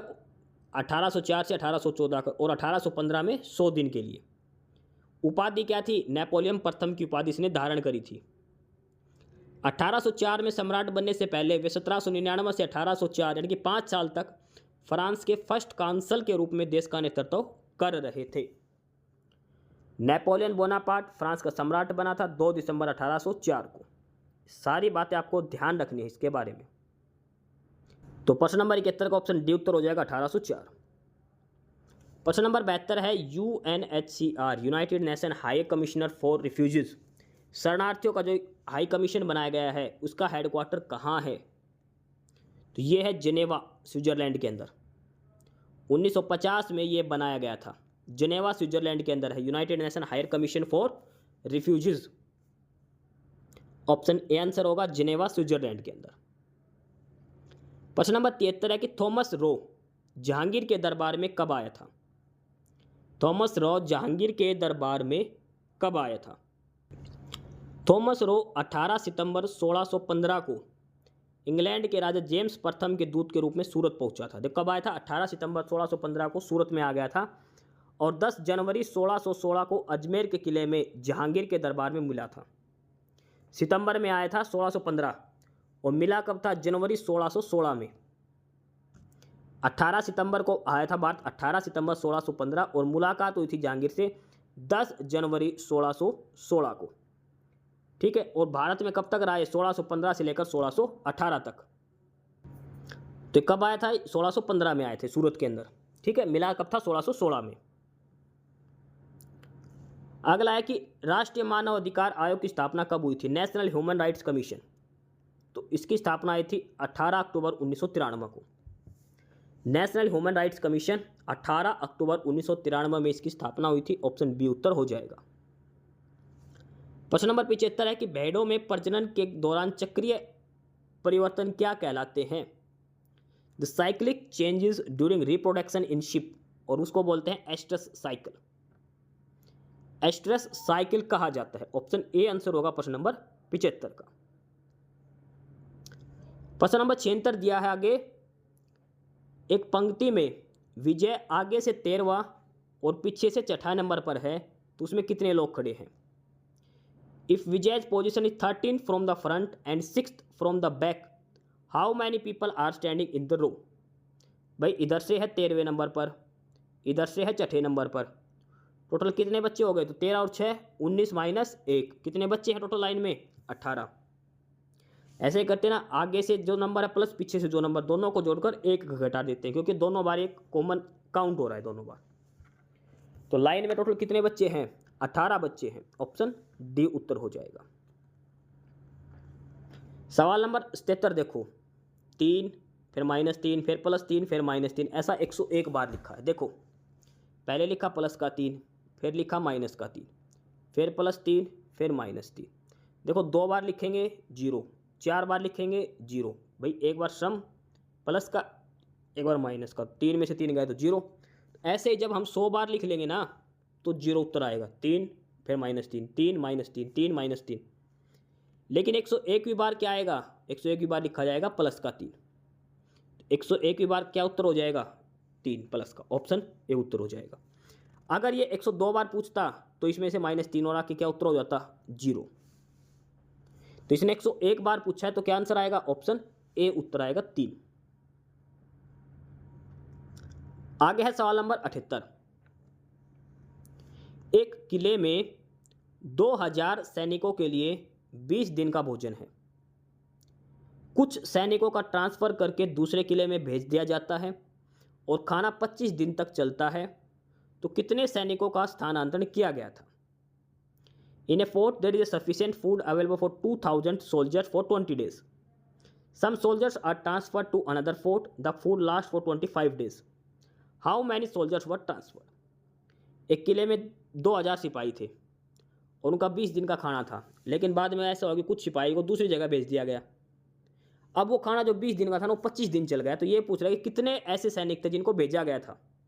2000 में से कितने सैनिकों को दूसरी जगह भेजा गया था, ये इसके अंदर पूछा गया है। तो देखो ऐसे सवाल में हम फार्मूला लगाते हैं M1D1 M2D2 का, MDH वाला, मैन डे आवर अपॉन में वर्क। तो देखो 2000 सैनिकों के लिए 20 दिन का भोजन था। एक्स सैनिक मान लो चले गए थे, तो अब कितने सैनिक बच गए? 2000 माइनस एक्स सैनिक। इन्होंने भोजन कितने दिन खाया? 25 दिन खाया था। पहले सैनिक कितने थे? 2000। 2000 सैनिकों का भोजन कितने दिन के लिए था? 20 दिन का। M1D1 इंटू M2D2, ये फार्मूला हमने लगाना है। तो पहले सैनिक थे 2000, कितने दिन का भोजन था? 20 दिन का। अब 2000 में से एक्स सैनिक चले गए, कितने दिन भोजन चला? 25 दिन। अब करो गुणा बार, 2000 को 20 से गुणा करेंगे तो कितना आएगा? 40,000। इसको गुणा करेंगे तो 25 दूनी 50,000 माइनस 25x, एक्स का मान कितना आ जाएगा यहाँ से? 400। भैया इधर आएगा तो 25x बराबर 10,000 और x का मान कितना है? 10/25 यानी कि 400। तो कितने सैनिक थे जो दूसरे किले पर भेजे गए थे? तो कितने आ गए? 400। तो हमारा उत्तर क्या हो जाएगा? 400 सैनिक थे जो दूसरी जगह भेजे गए थे। सिंपल फार्मूला याद रखना है, M1D1 बराबर M2D2। तो प्रश्न नंबर 78 का क्या उत्तर हो जाएगा? 400, ऑप्शन डी करके। इस क्लास की पीडीएफ के लिए आप हमारा टेलीग्राम चैनल ज्वाइन करें, नॉलेज हब 7900। आपको पीडीएफ मिलेगी इस क्लास के भी, और भी काफ़ी सारा स्टडी मटेरियल आपको यहाँ पर मिलेगा। नॉलेज हब टेलीग्राम चैनल पर डिस्क्रिप्शन बॉक्स में उसका लिंक दिया गया है। आगे है सवाल नंबर 79। ये एक पैटर्न दिया है 4, 4, 8, 24, 96, 480। यहाँ पर क्या आएगा ये बताना है। क्वेश्चन मार्क है यहाँ पर, क्या आएगा? अब इसको थोड़ा सा ध्यान से देखो, 4 का 4 लिख रखा है, यानी कि 4 गुणा 1। 4 का 8 यानी कि 4 दूनी 8, 8 का 24 यानी कि 8 तिया 24, 24 का 96 कितना गुणा कर रखा है 4 गुणा, 96 का 480 यानी कि 5 गुणा, तो 480 का अब क्या आ जाएगा 6 गुणा, 480 का 6 गुणा कितना आएगा 2880। आपको डाउट है तो 2880 का अगले क्या करना है 7 गुणा करके देख लो, वो आएगा 20,160। पहले 1 गुणा है, फिर 2 गुणा, फिर 3 गुणा, फिर 4 गुणा, फिर 5 गुणा। ठीक है, ये 1 गुणा था, फिर ये 2 गुणा हो गया, इधर आके ये 3 गुणा हो गया, इधर आके 4 गुणा, ये 5 गुणा, तो 6 गुणा, यानी कि ऑप्शन सी उत्तर हो जाएगा 2880। आगे सवाल नंबर 80। यदि वर्णमाला के पहले आद्य भाग को उल्टे क्रम में लिखे तो दाएं से 19वां अक्षर कौन सा होगा। देखो पहला आधा भाग हो गया ए से लेकर एम तक, इसको उल्टा लिखना है, यानी कि भाई टोटल 26 अक्षर हैं, तो पहला आधा भाग हो गया 1 से लेकर 13 अक्षर तक, और उसके बाद हो गया पाछे वाले भाग। तो देखो आगे तो N O P Q R Z तक है, लेकिन ये उल्टा लिखना है, यानी कि ए फिर बी फिर सी फिर डी फिर ई फिर एफ फिर जी फिर एच, ऐसे करके एम तक। ठीक है, अब इसने पूछा दाएं से 19वां, दायां मतलब जेड से शुरू करेंगे, तो जेड से एन तक तो कितने हो गए 13 नंबर है, हमें 19वां पूछना है, तो 14वां हो गया ए, 15वां हो गया बी, 16वां हो गया सी, 17वां हो गया डी, 18वां हो गया ई, 19वां क्या हो गया एफ। दाएं से 19वां अक्षर क्या बनेगा एफ बनेगा। ए से एम तक को उल्टा कर दिया, बाकी के लास्ट के 13 अक्षर तो सेम होगा, कोई काम भी नहीं है हमें, क्योंकि वो तो 13 के 13 सेम है। उसके बाद उसने 19वां पूछा है, तो 14वां हो जाएगा ए, 15वां बी, 16वां सी, 17वां डी, 18वां ई, 19वां एफ। तो दाएं से 19वां अक्षर वो क्या हो जाएगा एफ, यानी कि ऑप्शन डी। ठीक है, दाएं से 19वां मतलब लास्ट है जेड से। अगला है सवाल नंबर 81। सवाल नंबर 81 में क्या दिया है, 16 लड़कों की एक पंक्ति में जब प्रकाश को बाएं और 2 स्थान खिसकाया जाता है तो उसका स्थान बाएं ओर से 7वां हो गया। देखो ये लेफ्ट हैंड है, ये राइट है, ये बायां है, ये दायां है, टोटल है इसमें 16 लड़के, ये पहला लड़का है 16वां लड़का। जब इसको बाएं और 2 स्थान खिसका दिया, मान लो ये यहाँ बैठा था बीच में, इसको लेफ्ट साइड में 2 स्थान खिसका दिया, यहाँ पे आ गया, अब तो बाएं छोर से अब ये 7वें नंबर पर हो गया, तो यहां से इसकी पोजीशन होगी 7वीं। तो पंक्ति के दाएं छोर से उसका पहले स्थान क्या था, देखो पहले ये यहां बैठा था बीच में इस जगह, जब इसको इधर 2 स्थान खिसका दिया तो इसका नंबर आ गया लेफ्ट से, कौन सा नंबर हो गया 7वां। तो पहले कौन से नंबर पर था, ये 9वें नंबर पर था, लेफ्ट से 9वें पर था, तो राइट से कितना नंबर पड़ेगा 16वां नंबर है ना, तो ये था राइट से 8वें नंबर पर था। ठीक है, तो यही इसने पूछा है कौन से नंबर पर था 8वें नंबर पर था, क्योंकि एक घटेगा ना। देखो हम टोटल बच्चे निकालते हुए लेफ्ट से 9वां नंबर है, राइट से ये 8वां नंबर पर है, तो टोटल कितने बच्चे, तो 8 और 9 17, 17 माइनस 1, तो ऐसे ही लेफ्ट से 9वां नंबर पर टोटल 16 बच्चे हैं, तो टोटल बच्चे कितने लेंगे हम 17, 17 में से 9 घटाएंगे तो क्या उत्तर आएगा 8 आएगा। यही इसके अंदर पूछा गया है, ऑप्शन डी उत्तर हो जाएगा 8वां नंबर। सवाल नंबर 82 दिया है, सवाल नंबर 82 है, यदि प्लस सी है, यानी कि सी का मतलब है प्लस, डी का मतलब है गुणा, डी का मतलब है गुणा, ई का मतलब है भाग, और एफ का मतलब है घटा, तो ये 3 इक्वेशन में से कौन सी इक्वेशन सही है ये बतानी है। सी का मतलब है प्लस, तो 3 जमा 1, डी का मतलब है गुणा 8, ई का मतलब है भाग में 2, एफ का मतलब है घटा 4। ये इक्वेशन है, ये हमने सोल्व करके बताने क्या आएगा। तो सबसे पहले होगा भाग, बोडमास का फॉर्मूला लगाते हैं ना, ब्रैकेट ऑफ डिवाइड मल्टीप्लाई, तो 8 भाग में 2 करेंगे कितना आएगा 4 आएगा। अब 1 गुणा में 4 करें कितना आएगा, ये 4 आएगा, तो 3 जमा 4 माइनस 4, तो 4 में से 4 गया तो 0, ये क्या बच गया आगे 3। तो कौन सी इक्वेशन सही आएगी, पहले वाली। सी की जगह प्लस का निशान लगाओ, डी की जगह गुणा का, ई की जगह भाग का, और एफ की जगह माइनस का, तो ऑप्शन ए वाली जो इक्वेशन है ये 3 के बराबर बनेगा, तो पहली इक्वेशन सही हो जाएगी। ठीक है, 82 का ए उत्तर हो जाएगा। आगे है 83 नंबर, इनकी एक सीक्वेंस बनानी है, तार्किक टेबल, ट्री, वुड, सीड और प्लांट। देखो सबसे पहले हम बोते हैं बीज। देखो आपने बीज बोया, बीज से क्या बनेगा? पौधा बनेगा, और पौधा बड़ा होकर क्या बनेगा? पेड़ बनेगा। पेड़ से हमें क्या प्राप्त होगी? लकड़ी, और लकड़ी से क्या बनेगी? मेज बनेगी। 4 5 2 3 1 आपको सीक्वेंस बनानी है लॉजिकली। भाई पहले बीज बोया, बीज से पौधा, पौधा से पेड़ बना, पेड़ से लकड़ी मिलेगी, लकड़ी से मेज बनेगी। ये सीक्वेंस लगानी है। ऑप्शन ए उत्तर हो जाएगा इसका। आगे है 84 नंबर। इसमें दिया है कि पेंट, PAINT, इसको लिखा गया ऐसे। एक्सेल इसको ऐसे लिखा गया है, तो एक्सेप्ट को कैसे लिखेंगे? तो इसमें देखो कोई सीक्वेंस नहीं लग रही। देखो ई है ना पहले नंबर पर, तो ई का मतलब है 9, एक्स का मतलब है 3, सी का मतलब है 5, ई का मतलब 9, एल का मतलब 6। तो ऐसे इसमें देखो ए है दूसरे नंबर पर, तो ए का मतलब है 4, सी है, सी का मतलब है 5, तो 2 बार 5 5 आएगा। ई का मतलब ये ई रहा, ई का मतलब है 9, पी का मतलब 7 और टी का मतलब 8। 455 978, यानी कि ऑप्शन सी। बिल्कुल आसान सा है, कोई लॉजिकल नहीं लगा रखा।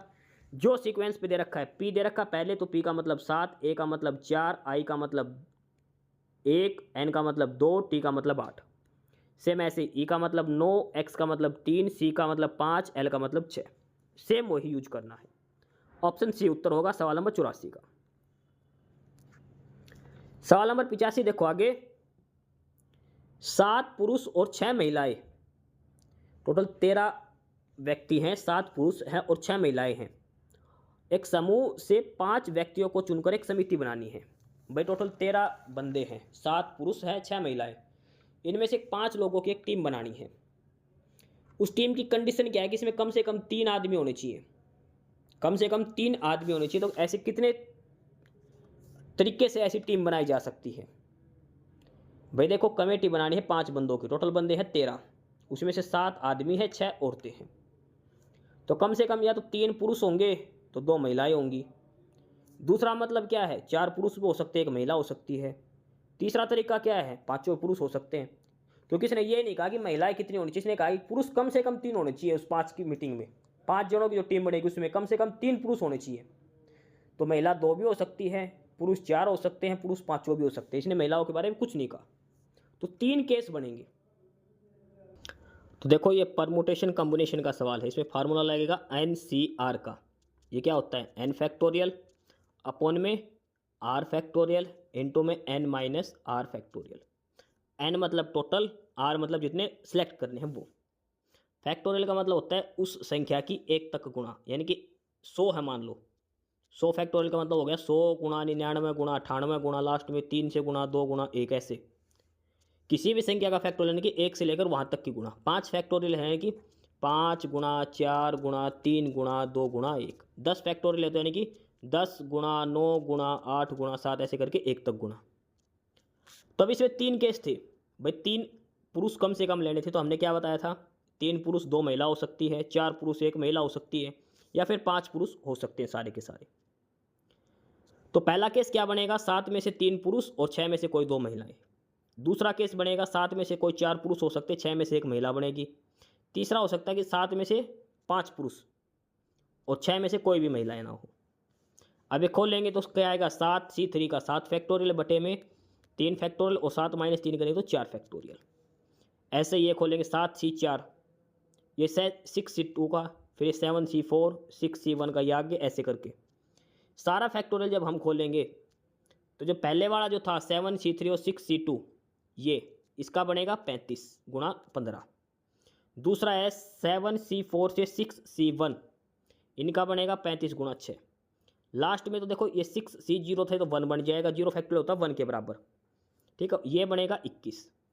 35 गुणा 15 735, 35 गुणा 6 21, ये सॉरी इन दोनों को जोड़ेंगे 735 बनेगा, और 21 756। तो टोटल हमसे पूछे कितने तरीके हैं, तो ऐसे 756। NCR वाला फैक्टोरियल जो फार्मूला है वो इसमें यूज किया जाएगा। तो सवाल नंबर 85 का क्या उत्तर हो जाएगा? 756, यानी कि ऑप्शन डी हमारा उत्तर हो जाएगा।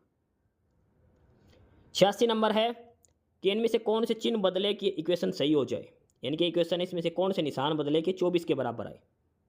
देखो ऐसे सवाल में ना सबसे पहला ध्यान रखना भाग और गुणा वाला। भाग वाला देख लेना कि भाग पूरा पूरा हो रहा है या नहीं। 5/5 हो रहा है, बस ठीक है, लेकिन अब करके देखते हैं। देखो पहले ये देखेंगे, पहले देखेंगे प्लस और गुणा को बदल के। देखो 35 प्लस और गुणा चेंज करना है तो 35 गुणा में 7 + 5। अब ये देखो 35 गुणा 7 आ गया, ये तो 24 से सीधा सा है, बड़ा आएगा, बहुत ज़्यादा बड़ा आएगा, तो ये तो पॉसिबल है नहीं। अगला है भाग और प्लस, तो 35 भाग में 7, ये इसको देख लो, 7 से भाग होएगा, 35 हो रहा है तो ठीक है। अगर भाई 37 भाग में 6 आता तो आगे सोल्व करने की जरूरत ही नहीं थी। तो अब देखो 35 भाग में 7 गुणा में 5 जमा में 5 - 6। देखो प्लस और भाग का अलग चेंज किया है, तो पहले भाग होगा, तो 35 भाग में 7 कितना आएगा, 7 × 5 = 35 गुणा 5, तो 5 गुणा 5 कितना आ जाएगा, 25। 25 जमा 5 कितना हो जाएगा, 30, और 30 - 6 कितना बचेगा, 24। यानी कि ऑप्शन बी उत्तर हो जाएगा। भाग और प्लस का निशान है वो चेंज करना था। सारे ऑप्शन पुट करके देखने पड़ेंगे भाई ऐसे में। ऑप्शन बी उत्तर होगा सवाल नंबर 86 का। सवाल नंबर 87 दिया है 20 पैसे और 25 पैसे के कुल 324 सिक्के हैं। 324 सिक्के दे रखे, उसमें से कुछ तो 20 पैसे हैं और कुछ 25 पैसे हैं, और सारे मिलाकर कितने रुपए बन गए, 71 रुपये बन गए। कितने रुपए बन गए, 71 रुपये बन गए। तो 25 पैसे के कितने सिक्के थे, ये 71 रुपये, 371 नहीं, खाली 71 रुपये आएगा। तो 25 पैसे के कितने सिक्के थे ये बताना है, ठीक है। अब इसको दो तरीके से, एक तो एलिगेशन लगा लो या फिर एक नॉर्मल तरीके से। देखो हमने मान लिया 20 पैसे के कितने सिक्के थे, x सिक्के थे। x सिक्के 20 पैसे के थे, टोटल 324 सिक्के थे, तो 25 पैसे कितने बच गए, 324 में से x गए। अब इसने कहा कि इनका जोड़ है 71 रुपया, यानी कि x गुणा में 20 पैसा जमा में 324 - x गुणा में 25 पैसे। देखो पैसे को रुपए में बनाएंगे तो बटे 100 करेंगे, ठीक है, बटे 100 करेंगे, यानी कि 2 अंक छोड़ के 0, इसलिए 0.20 और 0.25 लिखा गया यहाँ पे। अभी जब इसको हम सोल्व करेंगे तो ये आएगा। देखो ये लाइन छोड़ दो, आप बीच वाली लाइन छोड़ दो, यहाँ पे सीधा लिख लो 20/100x जमा 25/100। 25/100 इंटू 24 - बराबर 71, ये 100 एलसीएम आएगा, तो आएगा 20x जमा 25 इंटू 24 - बराबर 100, इधर गुणा हो जाएगी 7100। जब ये सारी इक्वेशन सोल्व करेंगे तो 5x बराबर 1000 और x का मान कितना आएगा, 200।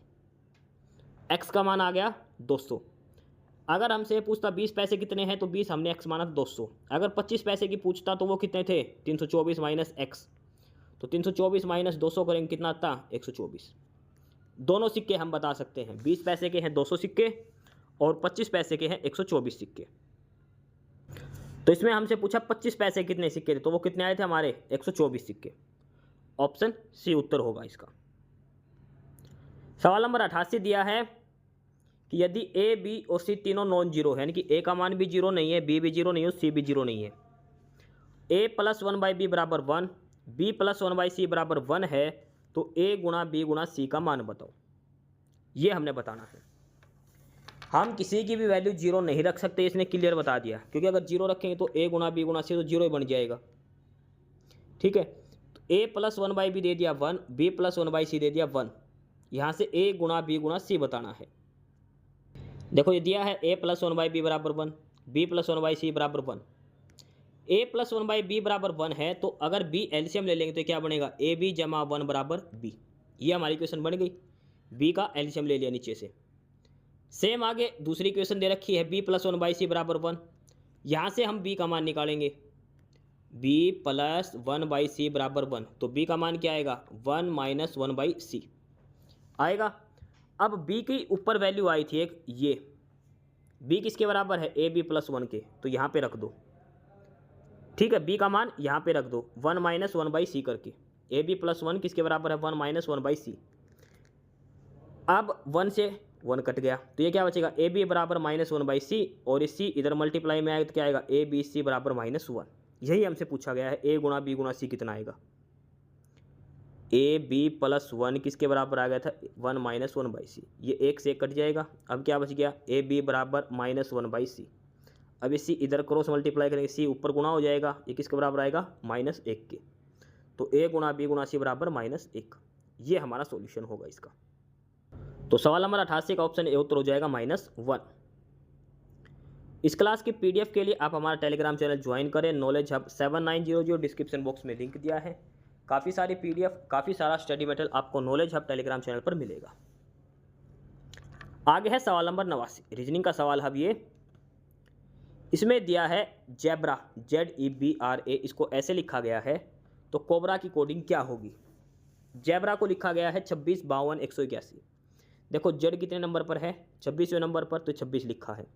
ई होता है 5वें नंबर पर, बी है दूसरे नंबर पर, आर है 18वें नंबर पर और ए है पहले नंबर पर। यानी कि अल्फ़ाबेट की पोजीशन लिख रखी है सिंपल। सी है 3 नंबर पर, ओ है 15 नंबर पर, बी है दूसरे नंबर पर, आर है 18 नंबर पर और ए है पहले नंबर पर। 315 21 81, ऑप्शन सी उत्तर हो जाएगा। जो जो इसमें पूछा गया है वो लिखो, ठीक है। जो जो इसमें पूछा गया वैसे कि वैसे अल्फ़ाबेट की पोजीशन लिख दो, ऑप्शन सी उत्तर होगा। आगे है प्रश्न नंबर 90।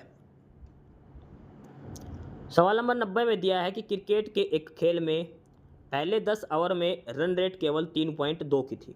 10 ओवर में 3.2 की रन रेट थी। वनडे मैच है, 50 ओवर का मैच करवाना है और टोटल लास्ट में 282 रन का टारगेट बनाने के लिए 40 ओवर में किस रन रेट से रन बनाने होंगे।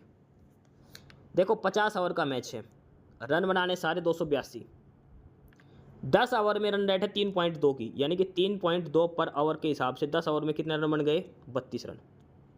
282 बनाने थे, 32 बन गए। अब कितने बनाने हैं, और 250 रन और बनाने हैं। 250 रन बाकी है अभी बनाने, और ओवर कितने बच गए, 40।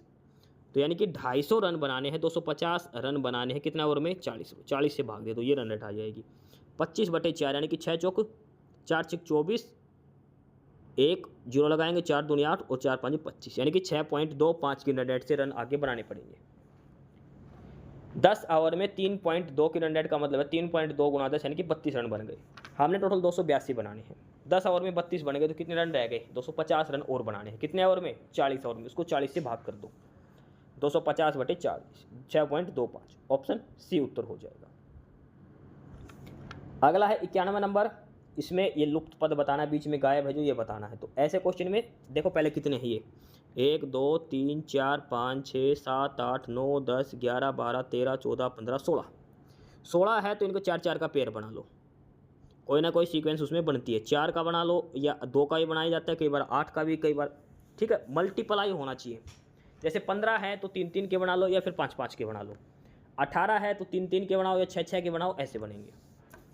इसमें देखो ए बी खालिस्तान डी, तो यहाँ पे सी लगा दिया। इसमें भी B C D A, C D A B, A D A B C, A B C D हैं 4 लेटर, उनको आगे पीछे करके लिख रखा है। तो चारों में क्या क्या आएगा, सी सी सी सी, ऑप्शन सी उत्तर हो जाएगा 91 नंबर का। 92 नंबर का दिया है, ये सीरीज कंप्लीट करनी है। सीरीज कंप्लीट करो, लास्ट में क्या आएगा, 26, 26 के बाद 12, 12 के बाद 10, 10 के बाद 16, तो 16 के बाद क्या आएगा यह बताना है। इसमें हमने देखो ये सीरीज दे रखी है। अब इसमें देखो पहले 26 है, इसको 0.5 से गुणा करके 1 घटा दिया, 12 आ गया, अगला नंबर आ गया। 12 को 1 से गुणा किया, डबल से, देखो पहले 0.5 से गुणा, फिर इसका डबल 1 से गुणा किया, अब इसका डबल घटा दिया, 10 आ गया। 10 को ऊपर वाले के डबल से गुणा, ऊपर वाला डबल घटा दिया, 2 से गुणा, इसका डबल घटा दिया, 4 घटा दिया, 16 नंबर आ गया। 16 को 4 से गुणा करो भाई, 2 का डबल 4 और 4 का डबल 8, इसमें से घटा दो, 64 आएगा। 64 में से 8 गया तो 56 बचेगा। ये पैटर्न है, इसका स्क्रीनशॉट ले लो, आपको समझ में आ जाएगा। 0.5 से गुणा करके उसका डबल घटा दिया, फिर इसका नीचे डबल का गुणा करके उसका डबल घटा दिया, फिर ऊपर वाले का डबल से गुणा करके फिर इसका डबल घटा दिया, ऊपर वाले के डबल से गुणा करके इसका डबल घटा दिया, वो हमारा उत्तर बचेगा। ये सीक्वेंस है।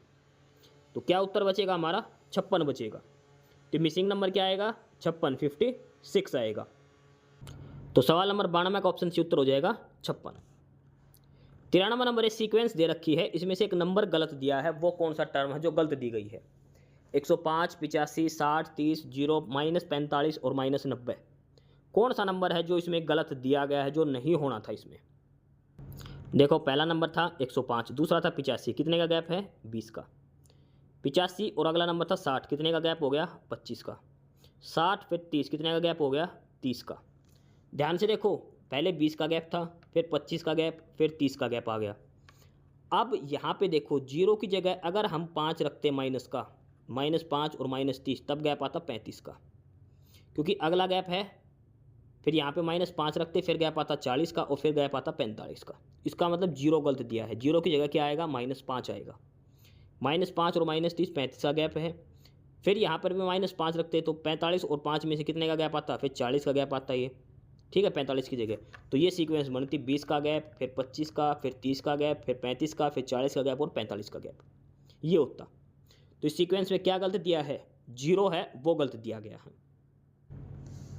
तो इसका आंसर क्या हो जाएगा? ऑप्शन डी, जीरो है वो गलत दिया है। इसकी जगह क्या आएगा? -5 आएगा। 94 नंबर, इसमें ट्रायंगल बताने कितनी है, कितनी क्या ट्रायंगल इसके अंदर? 1 2 3 4 5 6, एक ये सबसे बड़ी हो गई 7, उसके बाद एक ये बन गई 8, उसके बाद ये एक ऊपर वाले बन गई 9, उसके बाद एक इधर बन गई 10। एक बार देखना इसमें 12 या 14 कुछ जो भी आएगी वो चेक कर लेना एक बार। 10 तो बन गई नॉर्मली, और शायद एक दो और होगी, शायद 12 आएगी, जो भी आएगी चेक करना एक बार। अगला देखो यहाँ पर क्या आएगा क्वेश्चन मार्क की जगह। 4.5 का 18 लिख दिया, 18 का 2.25, फिर क्या आएगा? फिर 1.68, फिर 33.75। ये सोल्व करके बताना है यहाँ पे क्या आएगा क्वेश्चन मार्क की जगह। देखो ये सीरीज दे रखी है और यहाँ पर बीच में बताना है क्या आएगा। तो पैटर्न क्या है वो देखो। 4 पॉइंट बाद के का सीधा 18 लिख रखा है, यानी कि इसका 4 गुना। अगला इसका 8 से भाग हो गया, अगला फिर 12 से गुना हो गया, फिर ये 16 से भाग कर दिया, फिर ये 20 से गुणा कर दिया। पहले 4 से गुणा, फिर भाग कर दो इसको डबल से, फिर 4 दूनी 8, फिर 12 से गुणा, फिर 16 से भाग, फिर 20 से गुणा, फिर 24 से भाग, फिर 32 से गुणा, 28 से गुणा, 32 से भाग, ऐसे करना है। तो हमारा यहाँ पे क्या आ गया? 2.25 को 12 से गुणा करेंगे क्या आएगा? 27। तो मिसिंग नंबर क्या आएगा? 27। तो प्रश्न नंबर 95 का उत्तर क्या हो जाएगा? 27, ऑप्शन सी करके। 96 दिया है कि x + 1/x बराबर 3 है, तो x की पावर 4 जमा 1/x की पावर 4 क्या होगा? x + 1/x, तो पहले इसको क्या बनाएंगे हम? x² + 1/x² निकालेंगे, फिर उसका स्क्वायर करेंगे दोबारा से। देखो ये दिया है x + 1/x बराबर 3, स्क्वायर करेंगे दोनों साइड, तो a जमा b का स्क्वायर क्या होगा? a का स्क्वायर जमा b का स्क्वायर जमा 2ab, ax गुणा 1/x कट जाएगा और 3 का स्क्वायर क्या आएगा? 9। तो यहाँ से x² + 1/x² किसके बराबर आ गया? 7 के बराबर। अब इसका फिर स्क्वायर करो दोबारा से, x² + 1/x² का दोबारा से स्क्वायर करेंगे तो 7 का स्क्वायर कितना हो जाएगा? 49। ये करेंगे तो a की स्क्वायर यानी कि x की स्क्वायर 4 आ जाएगी, इसकी भी पावर 4, ये 2 का 2 बनेगा। x + 1/x की पावर 4 बराबर 49 में से 2 घटाए कितना आएगा? 47। यही हमसे पूछा गया था। x की पावर 4 जमा 1/x की पावर 4, 47 उत्तर आएगा, 47। तो सवाल नंबर 96 का ऑप्शन ए उत्तर हो जाएगा 47। सवाल नंबर 97 देखो। एक व्यक्ति 4 किलोमीटर प्रति घंटा की गति से चलते हुए एक वर्गाकार खेत का विकर्ण 3 मिनट में पार करता है, तो खेत का क्षेत्रफल बताओ। भाई एक ऐसे खेत है स्क्वायर, एक आदमी ऐसे चलता डायगोनल, ठीक है, इसकी स्पीड है 4 किलोमीटर प्रति घंटा, कितना टाइम लगाता है? 3 मिनट में चलता है एक जगह से दूसरी जगह खेत के। तो खेत का क्षेत्रफल बताना है कितना होगा। देखो इसकी स्पीड दे रखी है 4 किलोमीटर प्रति घंटा, उस समय दिया है 3 मिनट। तो किलोमीटर प्रति घंटा को हम बनाएंगे मीटर प्रति मिनट के अंदर। मिनट में क्यों बनाएंगे? क्योंकि 3 मिनट दिया है। तो 4 किलोमीटर को मीटर में बनाएंगे तो 1000 से गुणा, घंटा को मिनट में बनाएंगे तो 60 से। ये आएगा 1 0 से 1 0 कट जाएगी, 2 3 6 और 2 5 10, 50 गुणा 4 करेंगे 200/3। ये क्या आ गया? मीटर पर मिनट। ये आदमी की स्पीड है 200/3 मीटर पर मिनट। तो 3 मिनट में कितना चलेगा? तो इसको 3 से गुणा कर दो। 1 मिनट में 200/3 मीटर चलेगा, तो 3 मिनट में कितना चलेगा? 200/3 गुणा 3 यानी कि 200 मीटर, ठीक है। अब उसकी विकर्ण की लंबाई देखो, टोटल दूरी उसने कितनी तय करी है? 200 मीटर तय करी 3 मिनट में, यानी कि विकर्ण की लंबाई कितनी हो गई? 200। भाई जो डायगोनल था इसका, ये डायगोनल ही तो इसने दूरी तय करी है, तो ये डायगोनल कितना आ गया? 200, क्योंकि इसकी स्पीड थी 200/3 मीटर पर मिनट। 3 मिनट में कितनी दूरी तय करी? 3 से 3 कट गया 200 मीटर। तो ये है 200 मीटर।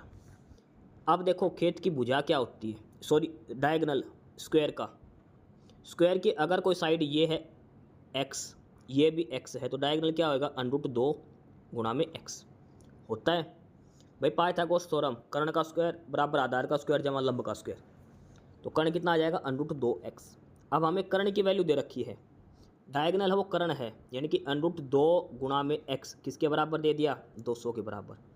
हम भुजा निकालेंगे x, तो ये किसके बराबर आएगा 200 बटे में √2 आएगा। अब ये एक भुजा आ गई, तो वर्ग का क्षेत्रफल क्या होता है भुजा गुणा में भुजा साइड का स्क्वायर, तो भुजा गुणा में भुजा, तो √2 गुणा √2 क्या हो जाए 2 बन जाएगा, तो 200 गुणा में 200 बटे में 2, 2 से कट गया 100, तो 200 गुणा में 100 कितना आएगा 20,000 स्क्वायर मीटर। तो खेत का क्षेत्रफल इसने पूछा, तो खेत का क्षेत्रफल कितना आ जाएगा 20,000 स्क्वायर मीटर, यही हमसे पूछा गया है। तो खेत का क्षेत्रफल पूछा 20,000 स्क्वायर किलोमीटर, कुछ नहीं आएगा, इसको मीटर पर मिनट में बनाओ, उसको 3 मिनट से गुणा कर दो, वो कर्ण की वैल्यू आ जाएगी, विकर्ण यानी कि कर्ण स्क्वायर का, उससे भुजा बराबर होती है √2x, उसके बराबर दे रखा है, x का मान निकालो, फिर भुजा गुणा भुजा का फार्मूला लगा दो। अगला सवाल देखो, 1.57 गुणा 0.017 किसके बराबर है। देखो इसमें देखो पॉइंट है, पॉइंट के 2 अंकों के बाद तो नीचे 2 आएगा, ये 3 अंकों के बाद तो नीचे 3। कहने का मतलब है कि 157 गुणा 17 और नीचे 5 जीरो आनी चाहिए। 157 गुणा 17 नीचे 5 जीरो, इसमें नीचे कितनी जीरो आएगी 3, और 3 इसमें आएगी तो नीचे कितनी आएगी 6 जीरो, ये नहीं होएगा। इसमें आएगी नीचे 1 और 2 इधर से 3 जीरो आएगी, ये भी नहीं होगा। इसमें नीचे से 3 आएगी, इधर आएगी 3, ये भी 6 जीरो बन गई, ये भी नहीं है। इसमें देखो इधर कोई भी जीरो नहीं है, लेकिन इधर है 1 2 3 4 5, यानी कि 157 गुणा 17 और नीचे 5 जीरो किस में है ऑप्शन बी के अंदर है, किसमें है ऑप्शन बी के अंदर है। ठीक है, यानी कि इसकी गुणा और इसकी गुणा दोनों एक जैसी आएगी। अगला है प्रश्न नंबर 99। इसमें कहा गया है कि किसी सांकेतिक भाषा में भालू को मछली कहा गया, मछली को कौवा, कौवा को कुत्ता, कुत्ता को हाथी और हाथी को गधा कहा गया। तो कौन सा ऐसा जानवर जो पानी के अलावा किसी अन्य जगह जीवित नहीं रह सकता। देखो पानी के अलावा अन्य जगह, पानी में कौन रहेगा इनमें से मछली, तो मछली को हमने क्या कहा है वो देखो, पानी में कौन रहेगी मछली खाली, तो मछली को हमने क्या कहा है कौवा, तो क्या आंसर हो जाएगा कौवा, क्रो। ऐसी चीज जो पानी के अलावा जीवित नहीं रह सकती इनमें से, तो वो है फिश, और फिश को हमने क्या कहा गया क्रो, तो क्रो आंसर हो जाएगा ऑप्शन डी करके। लास्ट प्रश्न है, काफी अच्छा प्रश्न दिया है। इसमें दिया है कि एक कंपनी में 240 कर्मचारियों का समूह है, 240, 100 अंग्रेजी बोलते हैं, 110 हिंदी बोलते हैं, 140 तेलुगु बोलते हैं, 30 अंग्रेजी और हिंदी दोनों बोलते हैं, 50 हिंदी और तेलुगु बोलते हैं, 50 तेलुगु और अंग्रेजी बोलते हैं, 20 अंग्रेजी हिंदी तेलुगु बोलते हैं, तो कितने हैं केवल हिंदी बोलते हैं। टोटल 240 कर्मचारी हैं, 110 हिंदी बोलते हैं, 140 तेलुगु, 100 अलग अलग दिखा गया है। तो ये बताओ ओनली हिंदी कितने बोलते हैं, ओनली हिंदी कितने बोलते हैं। देखो इसमें जब फार्मूला लगा तो देखो 240 हैं, हिंदी बोलते हैं 110, ये देखो हिंदी 110 बोलते हैं ना। अब 110 हिंदी वाले उठा लो, इसमें से 50 ऐसे हैं जो हिंदी और तेलुगु बोलते हैं, तो 50 इसमें से घटा दो, कितने बच गए 60 बंदे बच गए। हिंदी और इंग्लिश कितने बोलते हैं 30, तो 30 ये घटा दो, कितने बच गए 30। लेकिन अब इसमें से 20 वो भी कॉमन हैं जो हिंदी इंग्लिश और तेलुगु बोलते हैं, ये इसमें जुड़ेंगे। टोटल कितना आएगा 50। क्यों जुड़ेंगे, क्योंकि यहाँ से हमने तेलुगु वाले घटा दिए और इंग्लिश वाले भी घटा दिए, तो ये डबल हट गए, इसलिए टोटल क्या आंसर हो जाएगा, जो केवल हिंदी बोलते हैं तो वो आएगा 50, ऑप्शन ए करके। तो ये था हमारा practice set number 14 Haryana CET group D के लिए, हरियाणा पुलिस के लिए, सीईटी मेंस के लिए 100 प्रश्न करे हैं, डिटेल में सभी का सॉल्यूशन हमने करा है। इस क्लास की पीडीएफ के लिए आपको डिस्क्रिप्शन बॉक्स में टेलीग्राम चैनल का लिंक दिया है, काफ़ी सारी पीडीएफ, काफ़ी सारा स्टडी मटेरियल आपको वहाँ पर मिलेगा। तो नॉलेज हब टेलीग्राम चैनल भी ज्वाइन कर लेना, यूट्यूब पर साइल अपडेट्स को भी सब्सक्राइब जरूर कर लेना। एस्पिरेंट्स यही था आज की इस वीडियो में आपके लिए, ठीक है। और बाकी अगर कुछ नहीं समझ में आया या कुछ पूछना हो या फिर किसी स्पेसिफिक टॉपिक पे पूछना हो, वीडियो बनवानी हो, तो आप कमेंट बॉक्स में कमेंट कर सकते हैं, ठीक है। बाकी आप हमारा चैनल नॉलेज हब को सब्सक्राइब जरूर करें, अपने फ्रेंड्स को रिकमेंड करें और वीडियो को लाइक करें, शेयर करिए, जुड़े रहिए हमारे साथ। मिलते रहेंगे आपके साथ रोज़ रोज़ नए कंटेंट के साथ, नई अपडेट्स के साथ, ठीक है। और चैनल को शेयर जरूर करें अपने फ्रेंड्स के साथ। एक बार फिर से जो एस्पिरेंट्स जो कैंडिडेट्स नए हैं वो चैनल को सब्सक्राइब जरूर करें, अपने चैनल नॉलेज हब, ठीक है। मिलते हैं नई अपडेट्स के साथ, तब तक के लिए बाय।